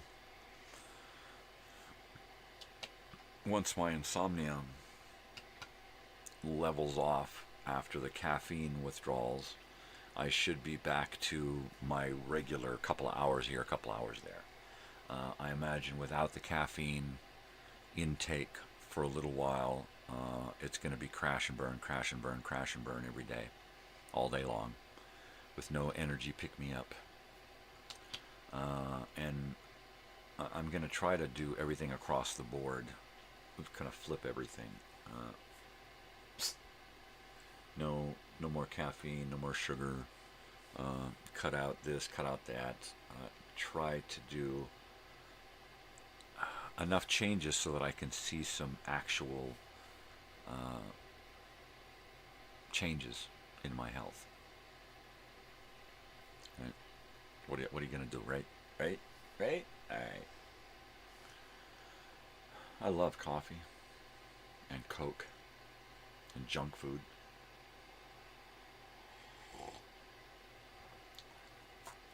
So I'm just gonna, I had to blink. I'm gonna go to a reward system where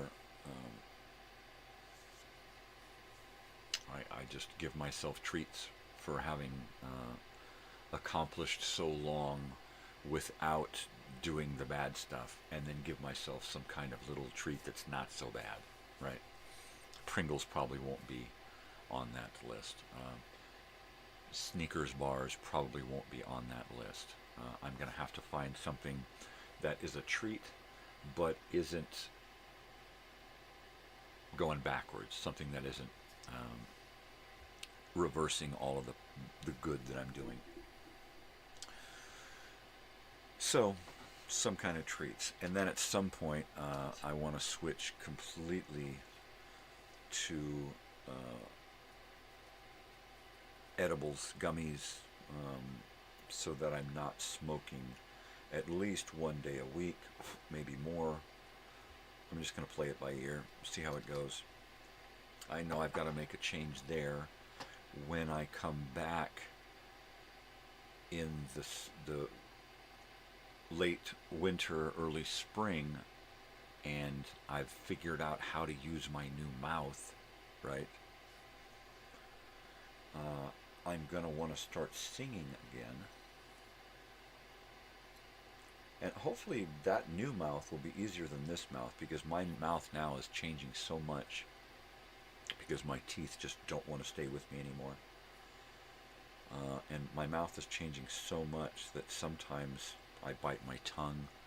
I click my teeth together in a way that it hurts. I rub a tooth together and do this, and it feels like one's just going to pop right out of my head. Yeah. So hopefully it'll be a little easier to learn than it is to deal with what I have now. So the not smoking as much part will help when I come back and try to get into the singing again, because I figure I've got about, I always give myself about a year, right? I always give myself about a year to 8 months. Like, all right, you got about a year left. What are you going to do with it, right? And the last year I've been doing this. The year before I did some other stuff. But this next year, what am I going to do with it? I'm going to do that reunion. I'm going to double down on my channel. I'm going to get something to take care of the rash here that happens on my forehead from wearing hats all the time, and I get this dry spot right here. What am I going to do about that? Huh? Yeah, so there's a bunch of things that I need to get on with, right? Okay, so this is my last year. What am I going to do with it, right? I've said that about the last 3 or 4 years. This is your last year. What are you going to do with it? And each year I've tried to do a little bit more, a little bit more, a little bit more. Be less and less of a slave to society and more of a slave to what I want, you know? If this was my last year, what would I want to do with it, right? That's the kind of thing that I'm dealing with now.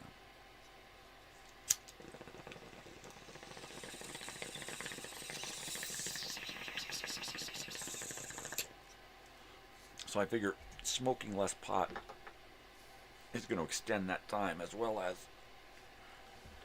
allow me to do more with my voice.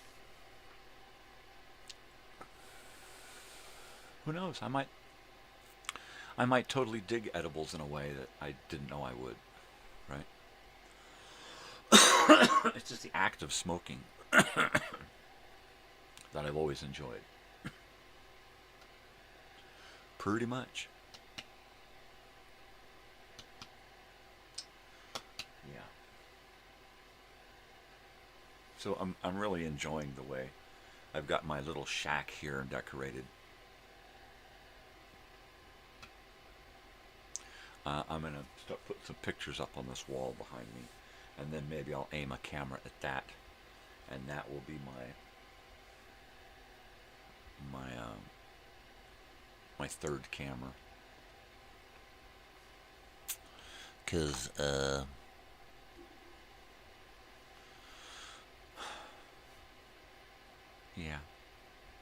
Yeah.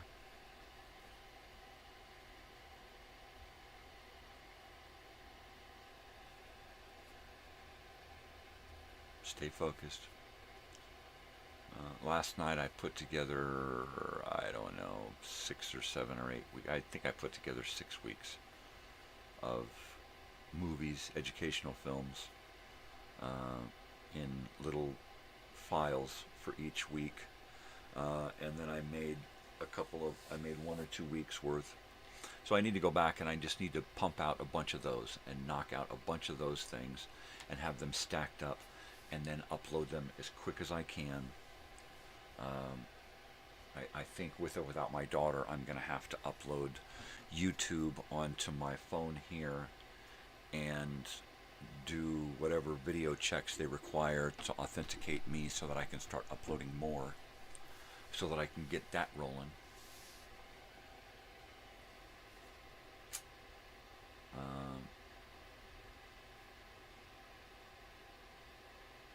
Yeah. And if I don't do that, just hit the limit every day. Every day hit the limit, no matter what. Because if I hit the limit every day, it's gonna, you know, I can upload doing the limit in 2 days. I can upload the content for a week. So I need to stay to that kind of schedule. 2.5 days. You know. So if I can do that, I can get a couple of 3 weeks uploaded every week. And within 3 weeks, I can be that 3 or 4 weeks, I can be that 2 months out. So that's what I'm hoping, is that by the end of December, I'm good till the end of February.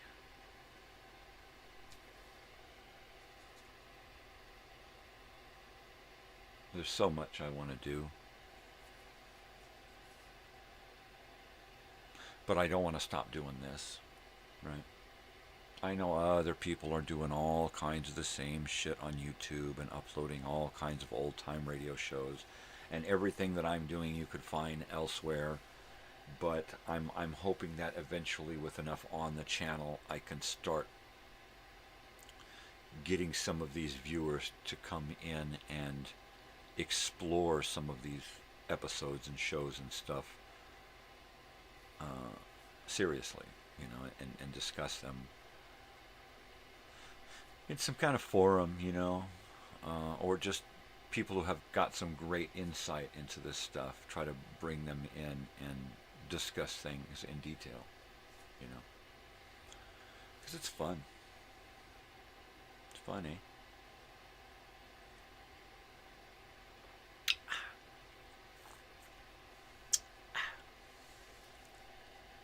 Yeah.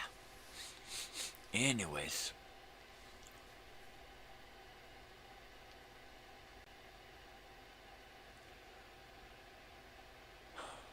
I packed my daughter's cooler already this morning while I was making coffee. It needs a sandwich, or it needs a couple of sandwiches, I think, and some grapes. But that's it. Everything else is in there. Everything to keep a kid happy and healthy during the day at university. It's important. She's studying psychology.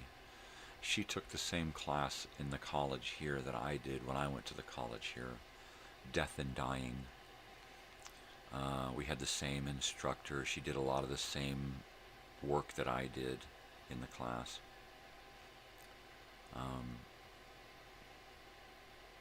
Yeah, so I'm really, you know, things are a bummer. Things are a bummer no matter how you look at it. But it's all in what kind of tools we have up here and in here to deal with whatever life throws at us, right? And her toolbox is pretty big and versatile, so that makes me feel good.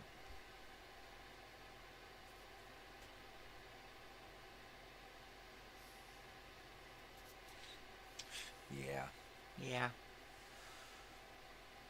Oh, Lort.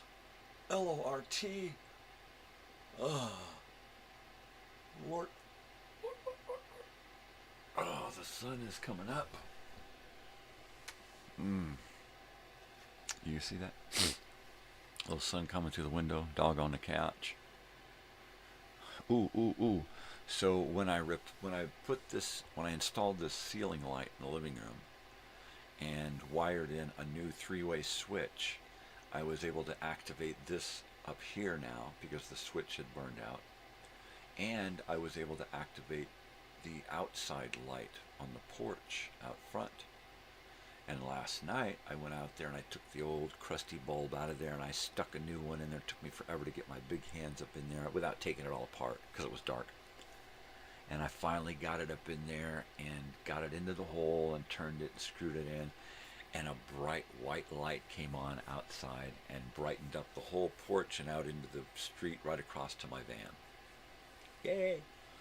So now my wife comes home and she says, yeah, I went by it and it popped on.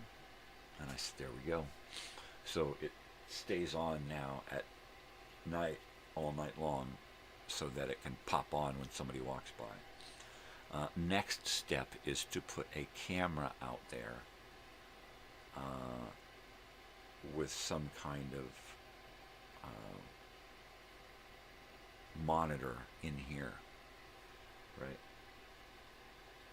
What I would like is to have a little monitor, just a small monitor with 4 cameras on it here where I can see at all times. I can look around my little house here and see what's going on, right? Dogs run out and bark, I can look up and on one of the cameras I can see what the fuck they're barking at, period.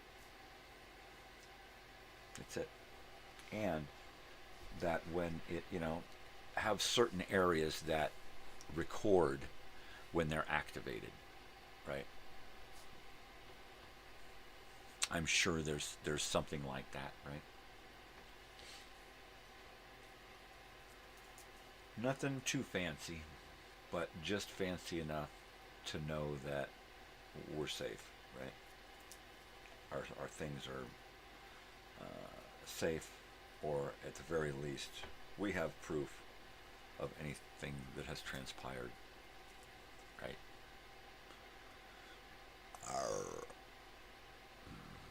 Yeah, I think today I'm gonna put some more movies on this TV back here.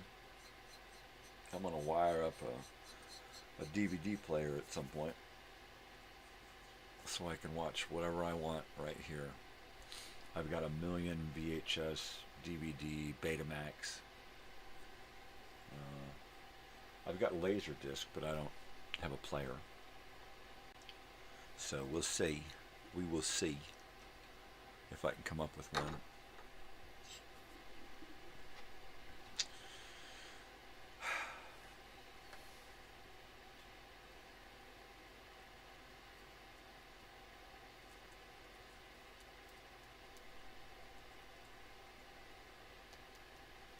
So, trying to find stuff to eat during a period of no teeth is going to be a challenge.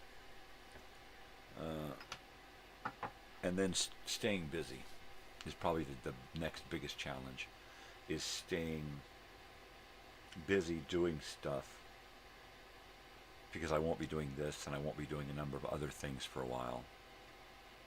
because I'm just going to kind of withdraw, take myself out of the picture for a little bit. So I'm going to spend a lot of time here at home, and for at least for the next 3-4 weeks after I get started with this.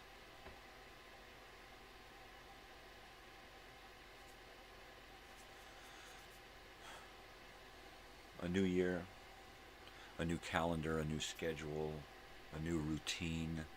I really need to shake things up. This last year was fantastic.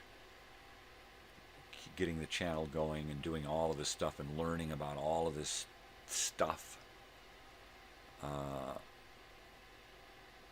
And now I really need to shake it up and pull the rabbit out of the hat, or pull my head out of my ass, whatever you want to.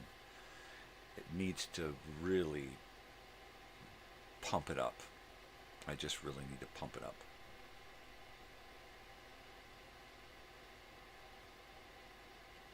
And I need to double down on shirt advertising, donations. I think once I have the whole new teeth thing, I'm going to be more, and I'm used to the teeth, I'm going to feel more like I can get up and personal with people and get in their face. Because right now I've just got these horrible teeth. You know, if there's one part of my body that you can see where I've suffered depression the most, it's my teeth. You know,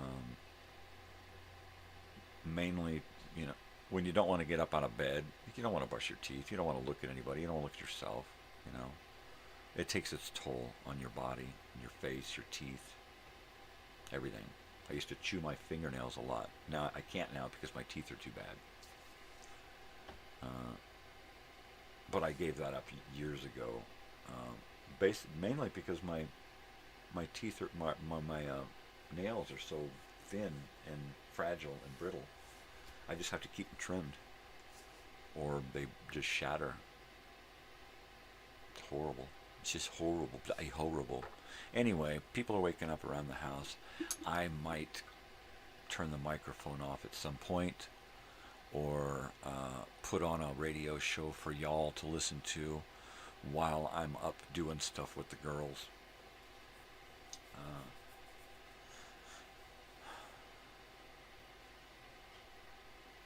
There she is. Morning time has always been like the one time where you most feel like a parent. Meal time, morning time.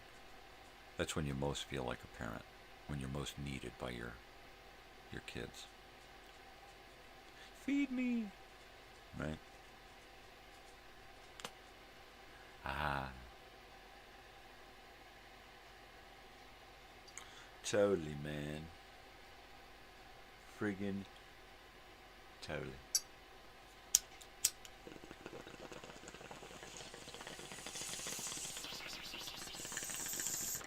All right, back in a flash. Flack in a bash.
right, the kid went back to the room with a piece of pie, a piece of hot apple pie.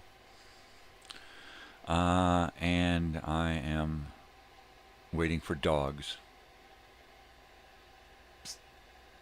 to do what they do.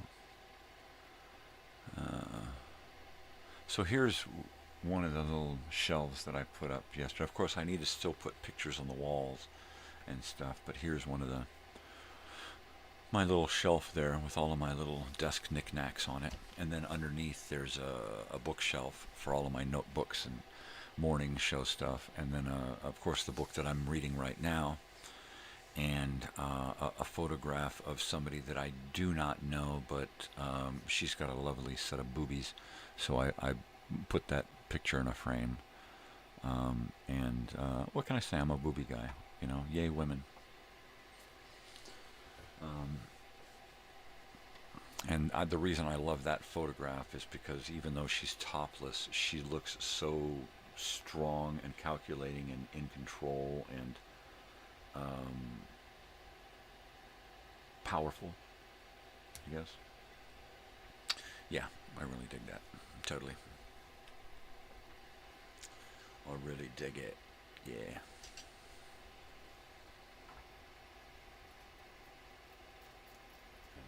I have a backstory. I know nothing about the photograph, but I have a backstory that I created in my head, that she started at the company as a receptionist and fell in love with her employer, and eventually became the leader of the company, the head of the company, the owner, the president, if you will,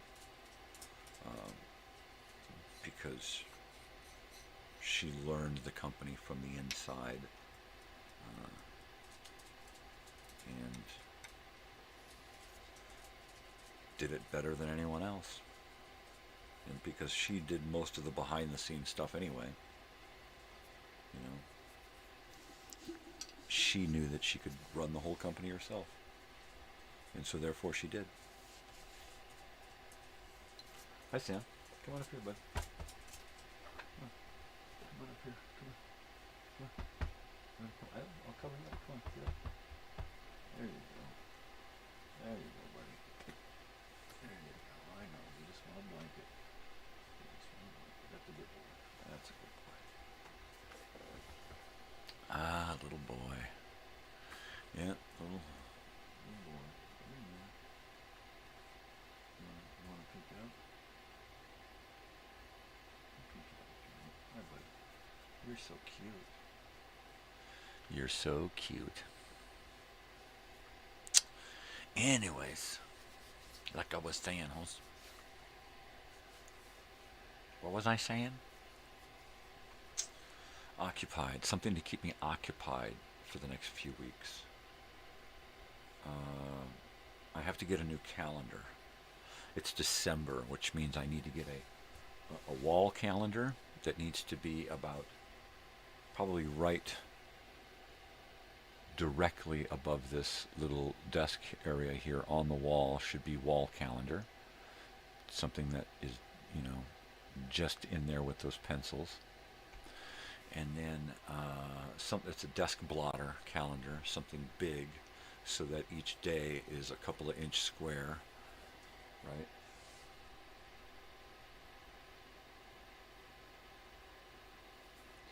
And then I need a new planner, a daily planner book. And I may switch to a different style daily planner, where it's just a big calendar in a notebook. Open it up and it's just a big calendar. And I might figure out how to print that myself. I don't need so much the day-to-day stuff as I need a block for each day, you know. But then again, let me take a look at this. Here we go. Yeah, see, each day is just a blank thing like that. And that doesn't do me any good. If it had hours, that would be better. This calendar here, that is a daily or a monthly, right? That's a monthly calendar with every day. That one does me pretty good. But when I get to the dailies, they're just big blocks, and it's hard to organize those big blocks.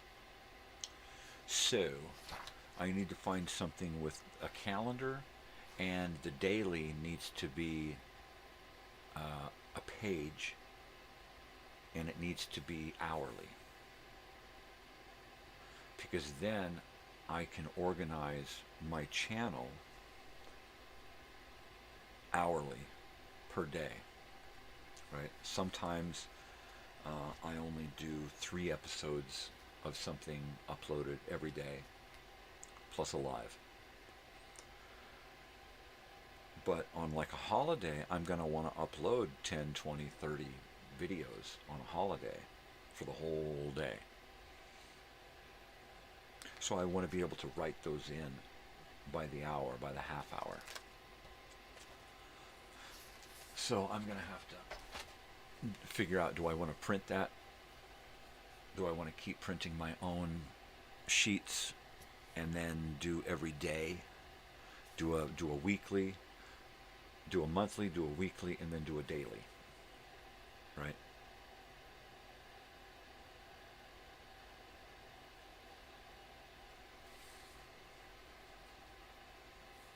Yeah, because that's kind of how I've got things going right now.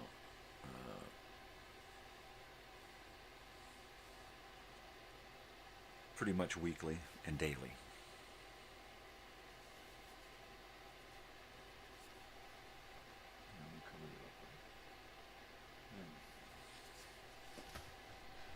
Okay.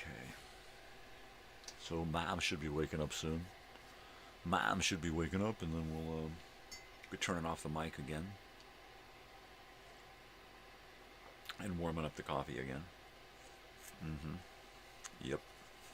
Yes, sirree, Baba Rooney.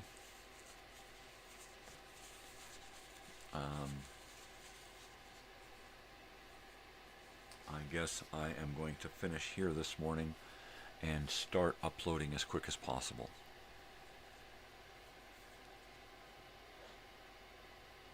Salut.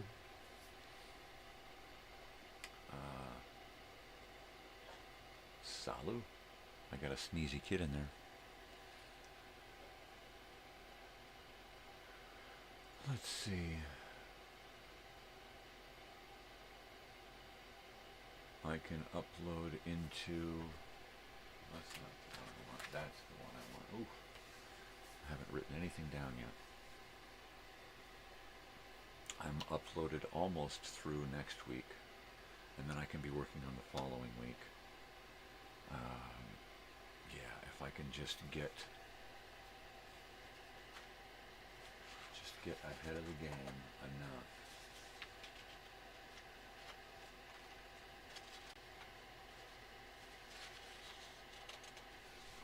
Alright, if I can just get ahead of the bloody game.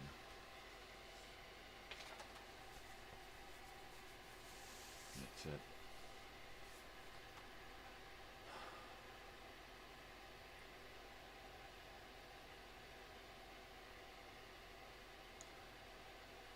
Probably a notebook.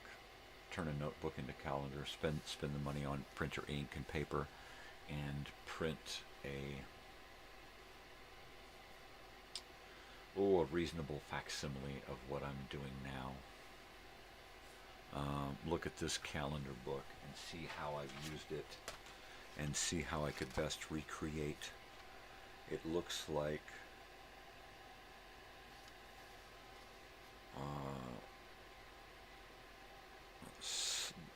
Monday through Friday should be set up hourly.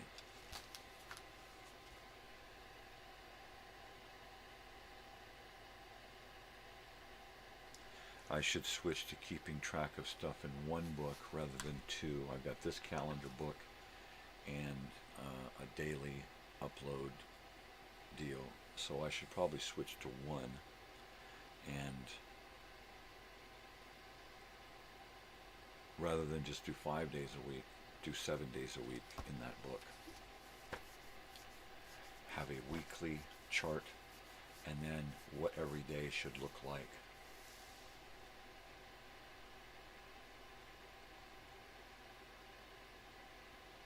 I should be able to accomplish my weekly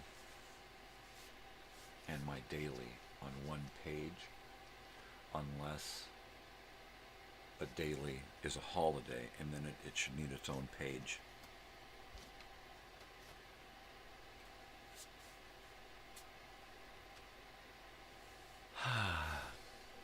All right, let me do this bong hit and then get my act together to go help out with morning stuff.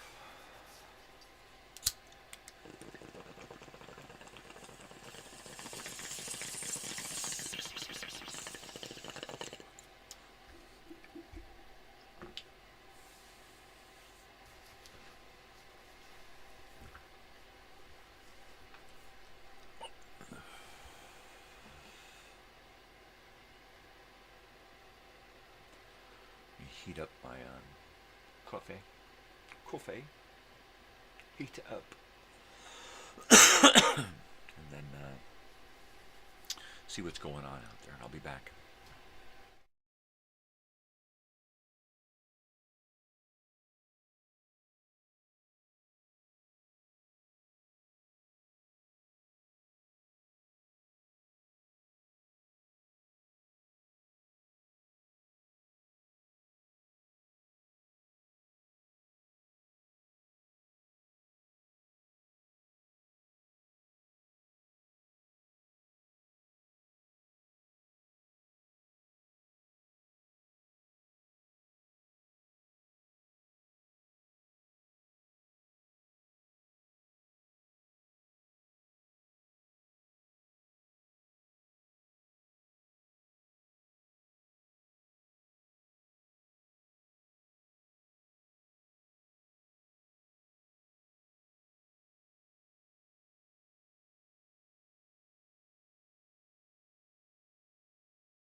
Okay, I'm back. For how long, I do not know. Until I am needed. Until I am needed. But here I am. I got big dog looking at me, little dog in a chair. You coming over here, big dog? No? Yeah.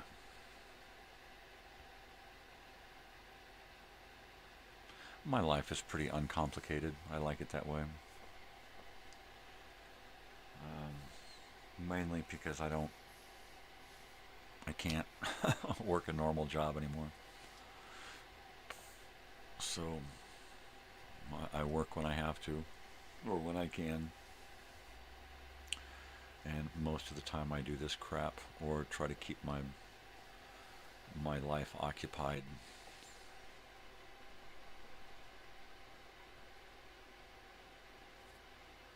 Hopefully doing something good, positive, constructive, creative. Otherwise, like I said, I just flounder. I just sit around on the couch and don't do anything. So at least I'm doing something. As meaningless as most of this is most of the time, at least I'm doing something, right?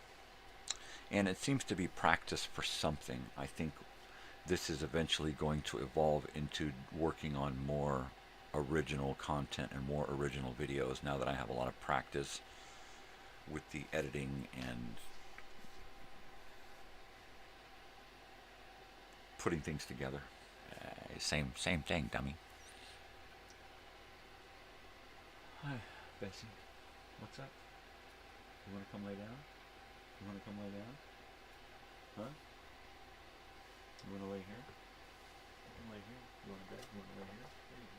Lay here. He's in that chair. You can't lay in that chair because he's there. You can go lay up there. You can get on the couch. You can get on the couch. You want to get on the couch?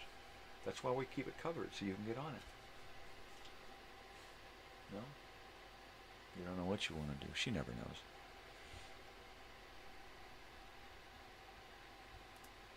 She's a big goober. All right. Anyway, my wife's looking peaked. I might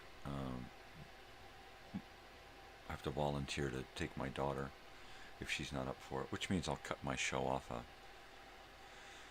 half an hour early. So there you go. Just a little FYI for you. Let's look who decided to come on camera here, huh? Hi, Big Booth. She's a biggin.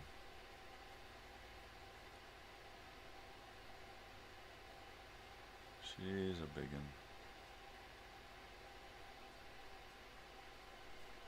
Hi. Oh, I know, you're all excited. Oh, jeez, crap. Reservation.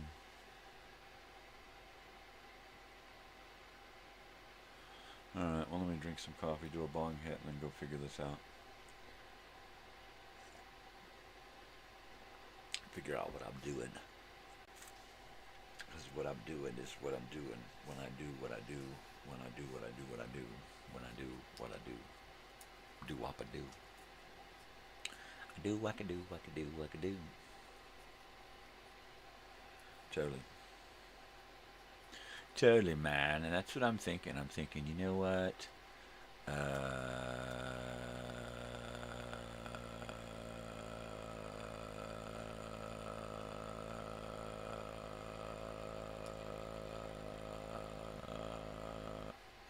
Or something like that. But I usually try not to think that for too long, because it just puts me in a trance. You mean like Transylvania? Yeah, that's exactly what I mean. Transylvania. Who the hell is this guy? Transylvania. Jeez. Tonsylvania.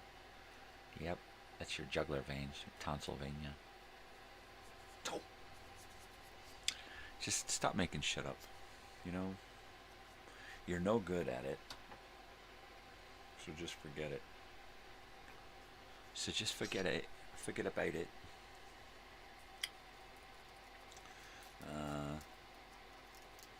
an old-time radio show, like a mystery, drama type science fiction show would be perfect, right? I'm thinking, what if I try to make one of those? Write a half-an-hour episode of some make-believe radio show, right? And do all of the voices, all of the sound effects, the whole kit and caboodle, right? Just do the whole thing myself. Write it, produce it, direct it, star in it.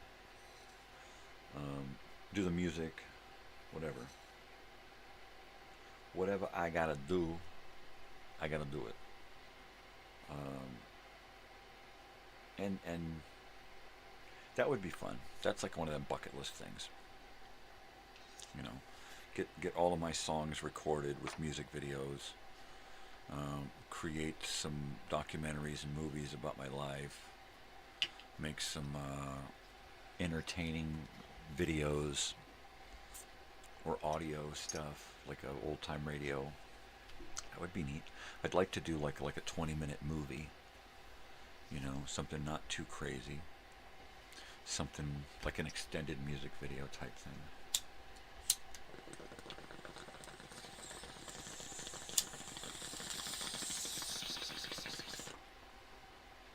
Yep, she's laying right here.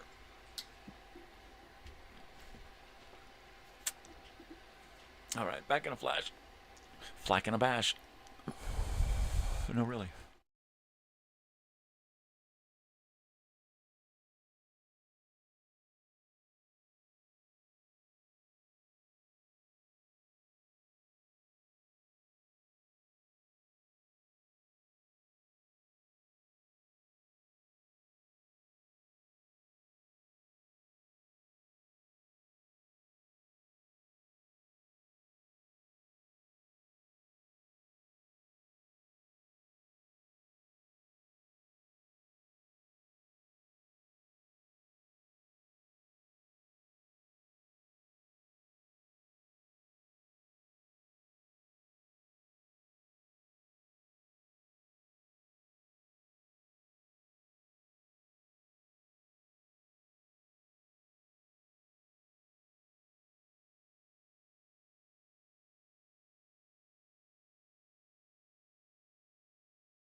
No hablo el muto.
Anyway, just to let you know, the silence is to afford my family some privacy in the morning.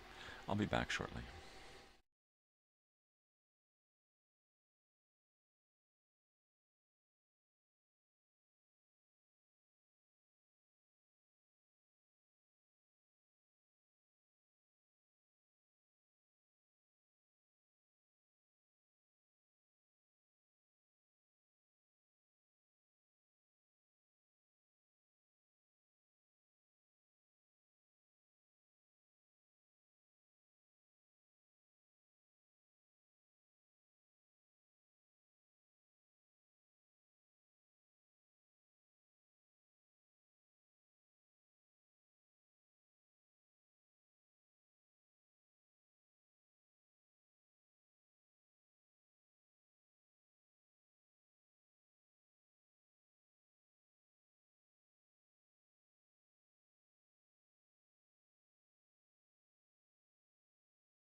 Oliver doesn't like her too much, but he tolerates her.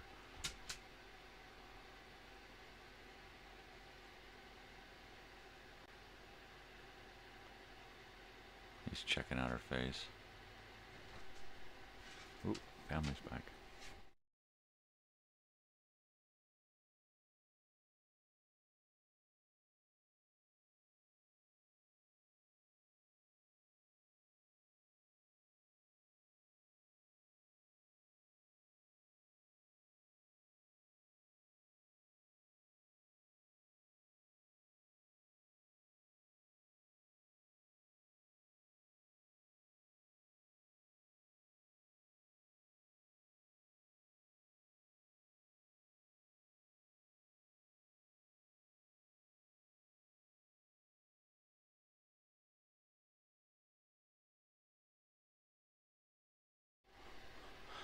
I think we're alone now.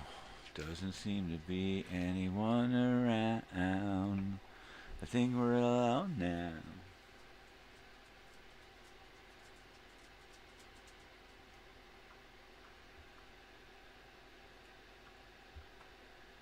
Hi. But Sam, I don't want a lap monkey right now. How about you come over here and sit with the kids? Come on. Sit with the kids up here. Come on. Get up here and find a spot. Come on. Come on, Sam. Let's go. Come on. Come on. Let's go. Come on. There you go. Get your butt in there and sit down.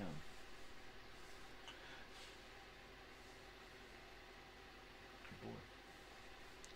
I know. They need a bigger chair.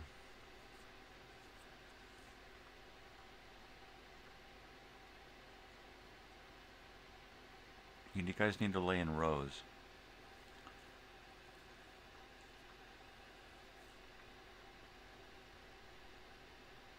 Totally.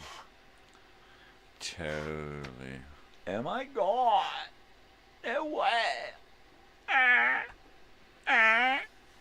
So I just got a comment on where can someone get shirts. So I'm hoping that at some point I get a message from somebody about wanting shirts.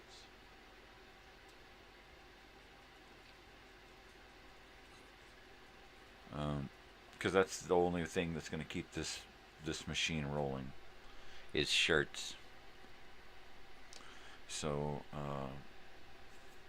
I've got a little donation thing going on now. I'm hoping that I can get some more donations kind of collected together over the holidays. And what I'm hoping is that other people are going to be able to do this and help with the money collecting end of this. Because I'm really, I'm more of a production end, not a spokesperson. I'm more into planning and designing than actually being the face of something. So I'm still trying to talk my brother into being the face of this thing, so that I can just kind of be in the background, and then get others to kind of join in and be those collective faces and names behind this thing. Because it's not about me. It's not about me at all. It's about getting all of these people together in one place for one last hoorah kind of a thing, one last yay, and it doesn't have to be crazy like it used to be, especially if people want it to be, because that's just not what it is. It's just the chance for all of us to get together because we're still alive and kicking, right? That's reason enough. And to be coherent enough to enjoy all of that fun that's going to happen. Yeah.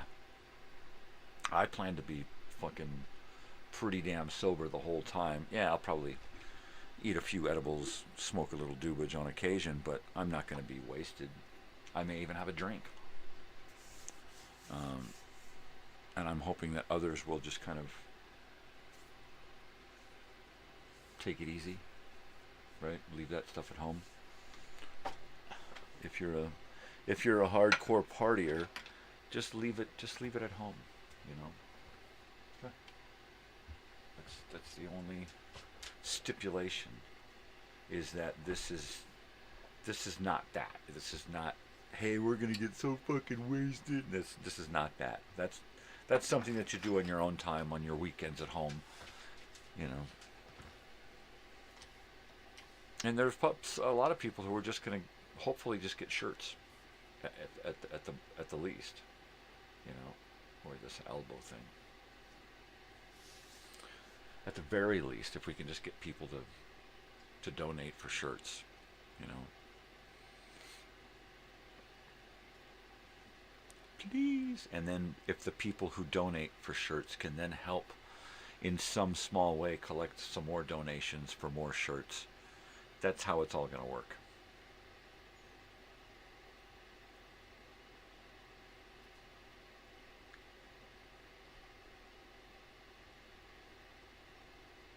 Watching these dogs here. Big dog is standing up all stiff and wagging her tail, and Ollie is just being weird. Lay down. No, lay down. There you go. Hey, Ollie. You don't like Big Dog, huh? You just tolerate her bigness. Big old stinky dog. Big old stinky dog. I don't like that big old stinky dog.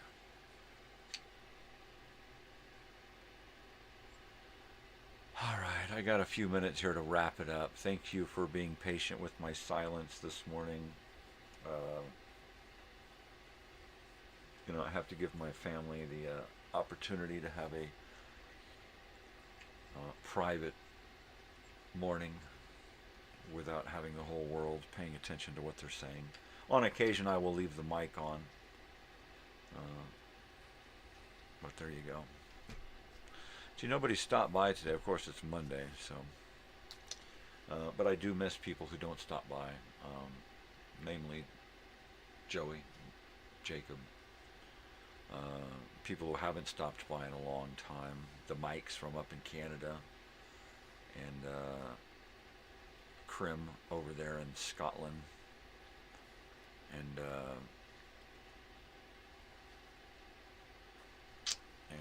Enviced in Bernay. I haven't heard from Enviced in Bernay in a long time, and I'm hoping everything is okay. You know, there you go. People's interests change. I totally get it. I'm not everybody's cup of tea. One day somebody can find me amusing and entertaining, and the next day they can just find me darn right annoying. You know, they find me, well, this guy's an asshole. You know, what do you mean he's unapologetic? How dare he say that about something that I like? Yeah, that's what happens. It's all right, you know. People are people, man. People are people. Right? Just allow me the same courtesy. Allow me to be people too.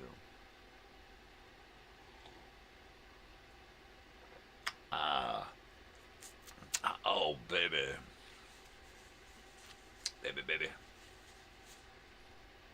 So the plan is to get done with this and immediately start, I'm going to reboot my computers and start uploading content again today, and upload as much as possible. I think it's been 12 hours since I last over 12 hours since I last uploaded by 8 o'clock.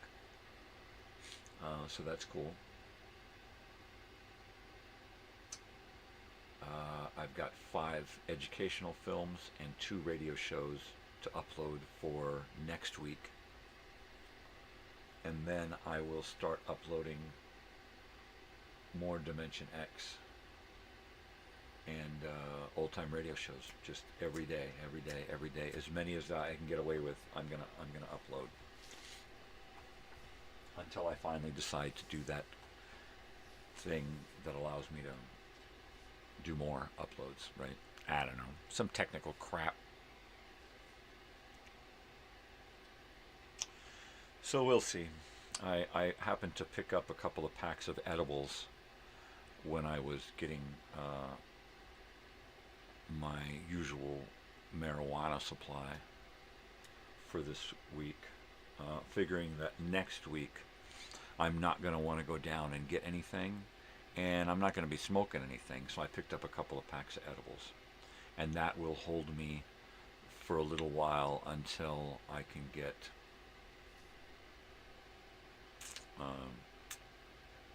to make the decision if I want to continue smoking, basically. And I don't know, you know. I'm going to get those dentures and probably one of those little devices that you put them in to clean them, one of the little sonic things.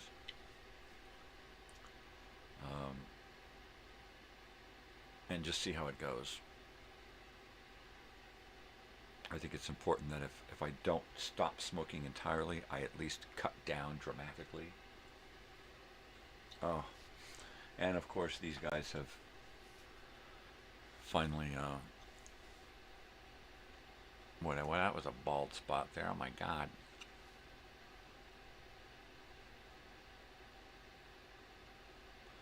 Those are my kids.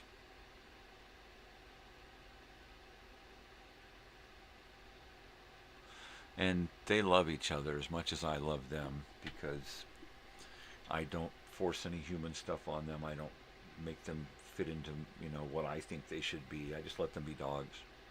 And I give them nothing but love and praise. I whisper into their ears that I love them and that they're good little doggies. And I think that matters a lot. You know, when they see me, that's what they think of. And when they see each other, that's what they think of. You know, and that's what they feel. And they express it all the time, all day long. They're all loving on each other and taking care of each other and grooming each other and playing with each other. The little brown dog Tootsie, she'll go get food and bring it in and feed it to the other ones. You know, they just love to take care of each other. It's awesome. My wife's like, nope, not gonna happen. And then she looks and she goes, well, when the hell did you get that shirt, right? And I said, oh, I don't know, a while back, I guess, yesterday. It's just one of them $6 shirts from frickin' Walmart. I like a lot of their shirts just because I love graphic t-shirts and I can get them locally, and they always have something there that says something that I can totally get along with. Nope, not gonna happen. I totally go with this right here all the time. I got another Snoopy shirt that says not today. And this one's a red one. I love that one. I am going to be real concerned if I get to the beginning of the year and I don't have any shirt orders at all. I mean, like, multiple shirt orders from multiple previous donors that have gathered up donations. It's going to crush me if I don't have support from everybody out there who's kind of involved in this, you know, because everybody who wants to come is involved, right? You have to get involved to make it happen. And going through my entire life being in a dark cage of depression. It's late, but I'm figuring out how important it is to get involved, you know. And sometimes it takes until you're old where you realize the importance of getting involved, and then you get involved in your community and doing stuff and voting and all these other things that you don't really care about too much when you're younger, right? But I just want everyone to know out there that I'm involved and I want to make this happen, you know. Even if I am uncertain of making it in the end, who knows? I still want it to happen. I especially want it to happen, to know that I at least accomplished something meaningful, getting all of these people together, you know, for a good reason, you know, just to reconnect, right?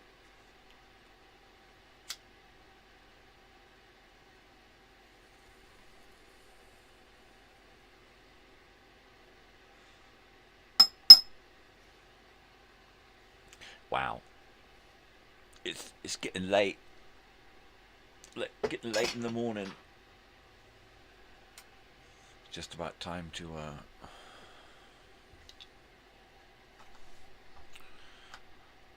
just about time. Yeah.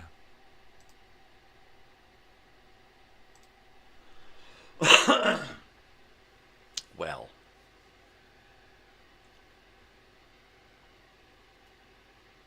So I'm going to leave from here after I start some stuff uploading.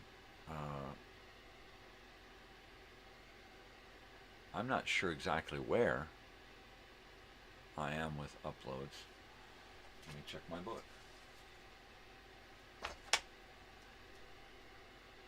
That's not it.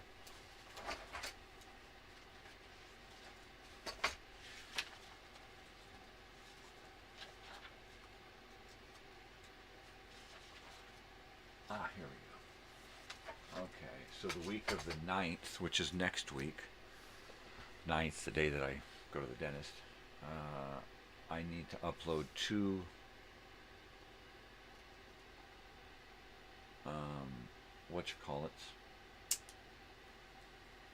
old-time radio shows and 5 educational films. I'm not really worrying about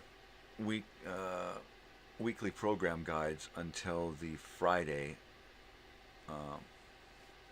end of the week, and then work on the one for the following week and try to get that uploaded Friday night. Same thing with video time machines. Try to get them done by Wednesday and uploaded and re-edited if I need, and get them ready by Friday.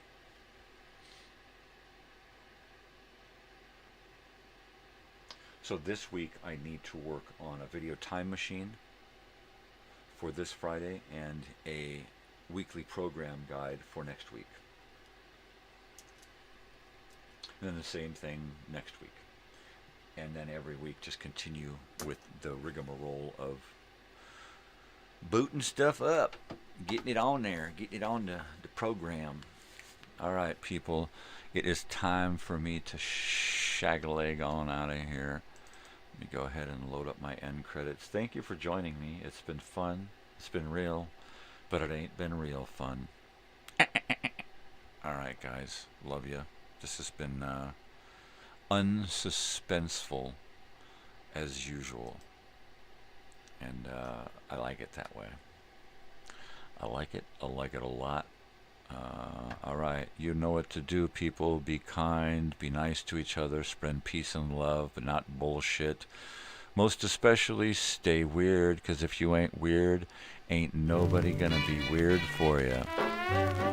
Do something for yourself, but something for somebody else too, right? Help out. We're in this together. Alright, love you, people. I will see you tonight for Minecrafting. Adios.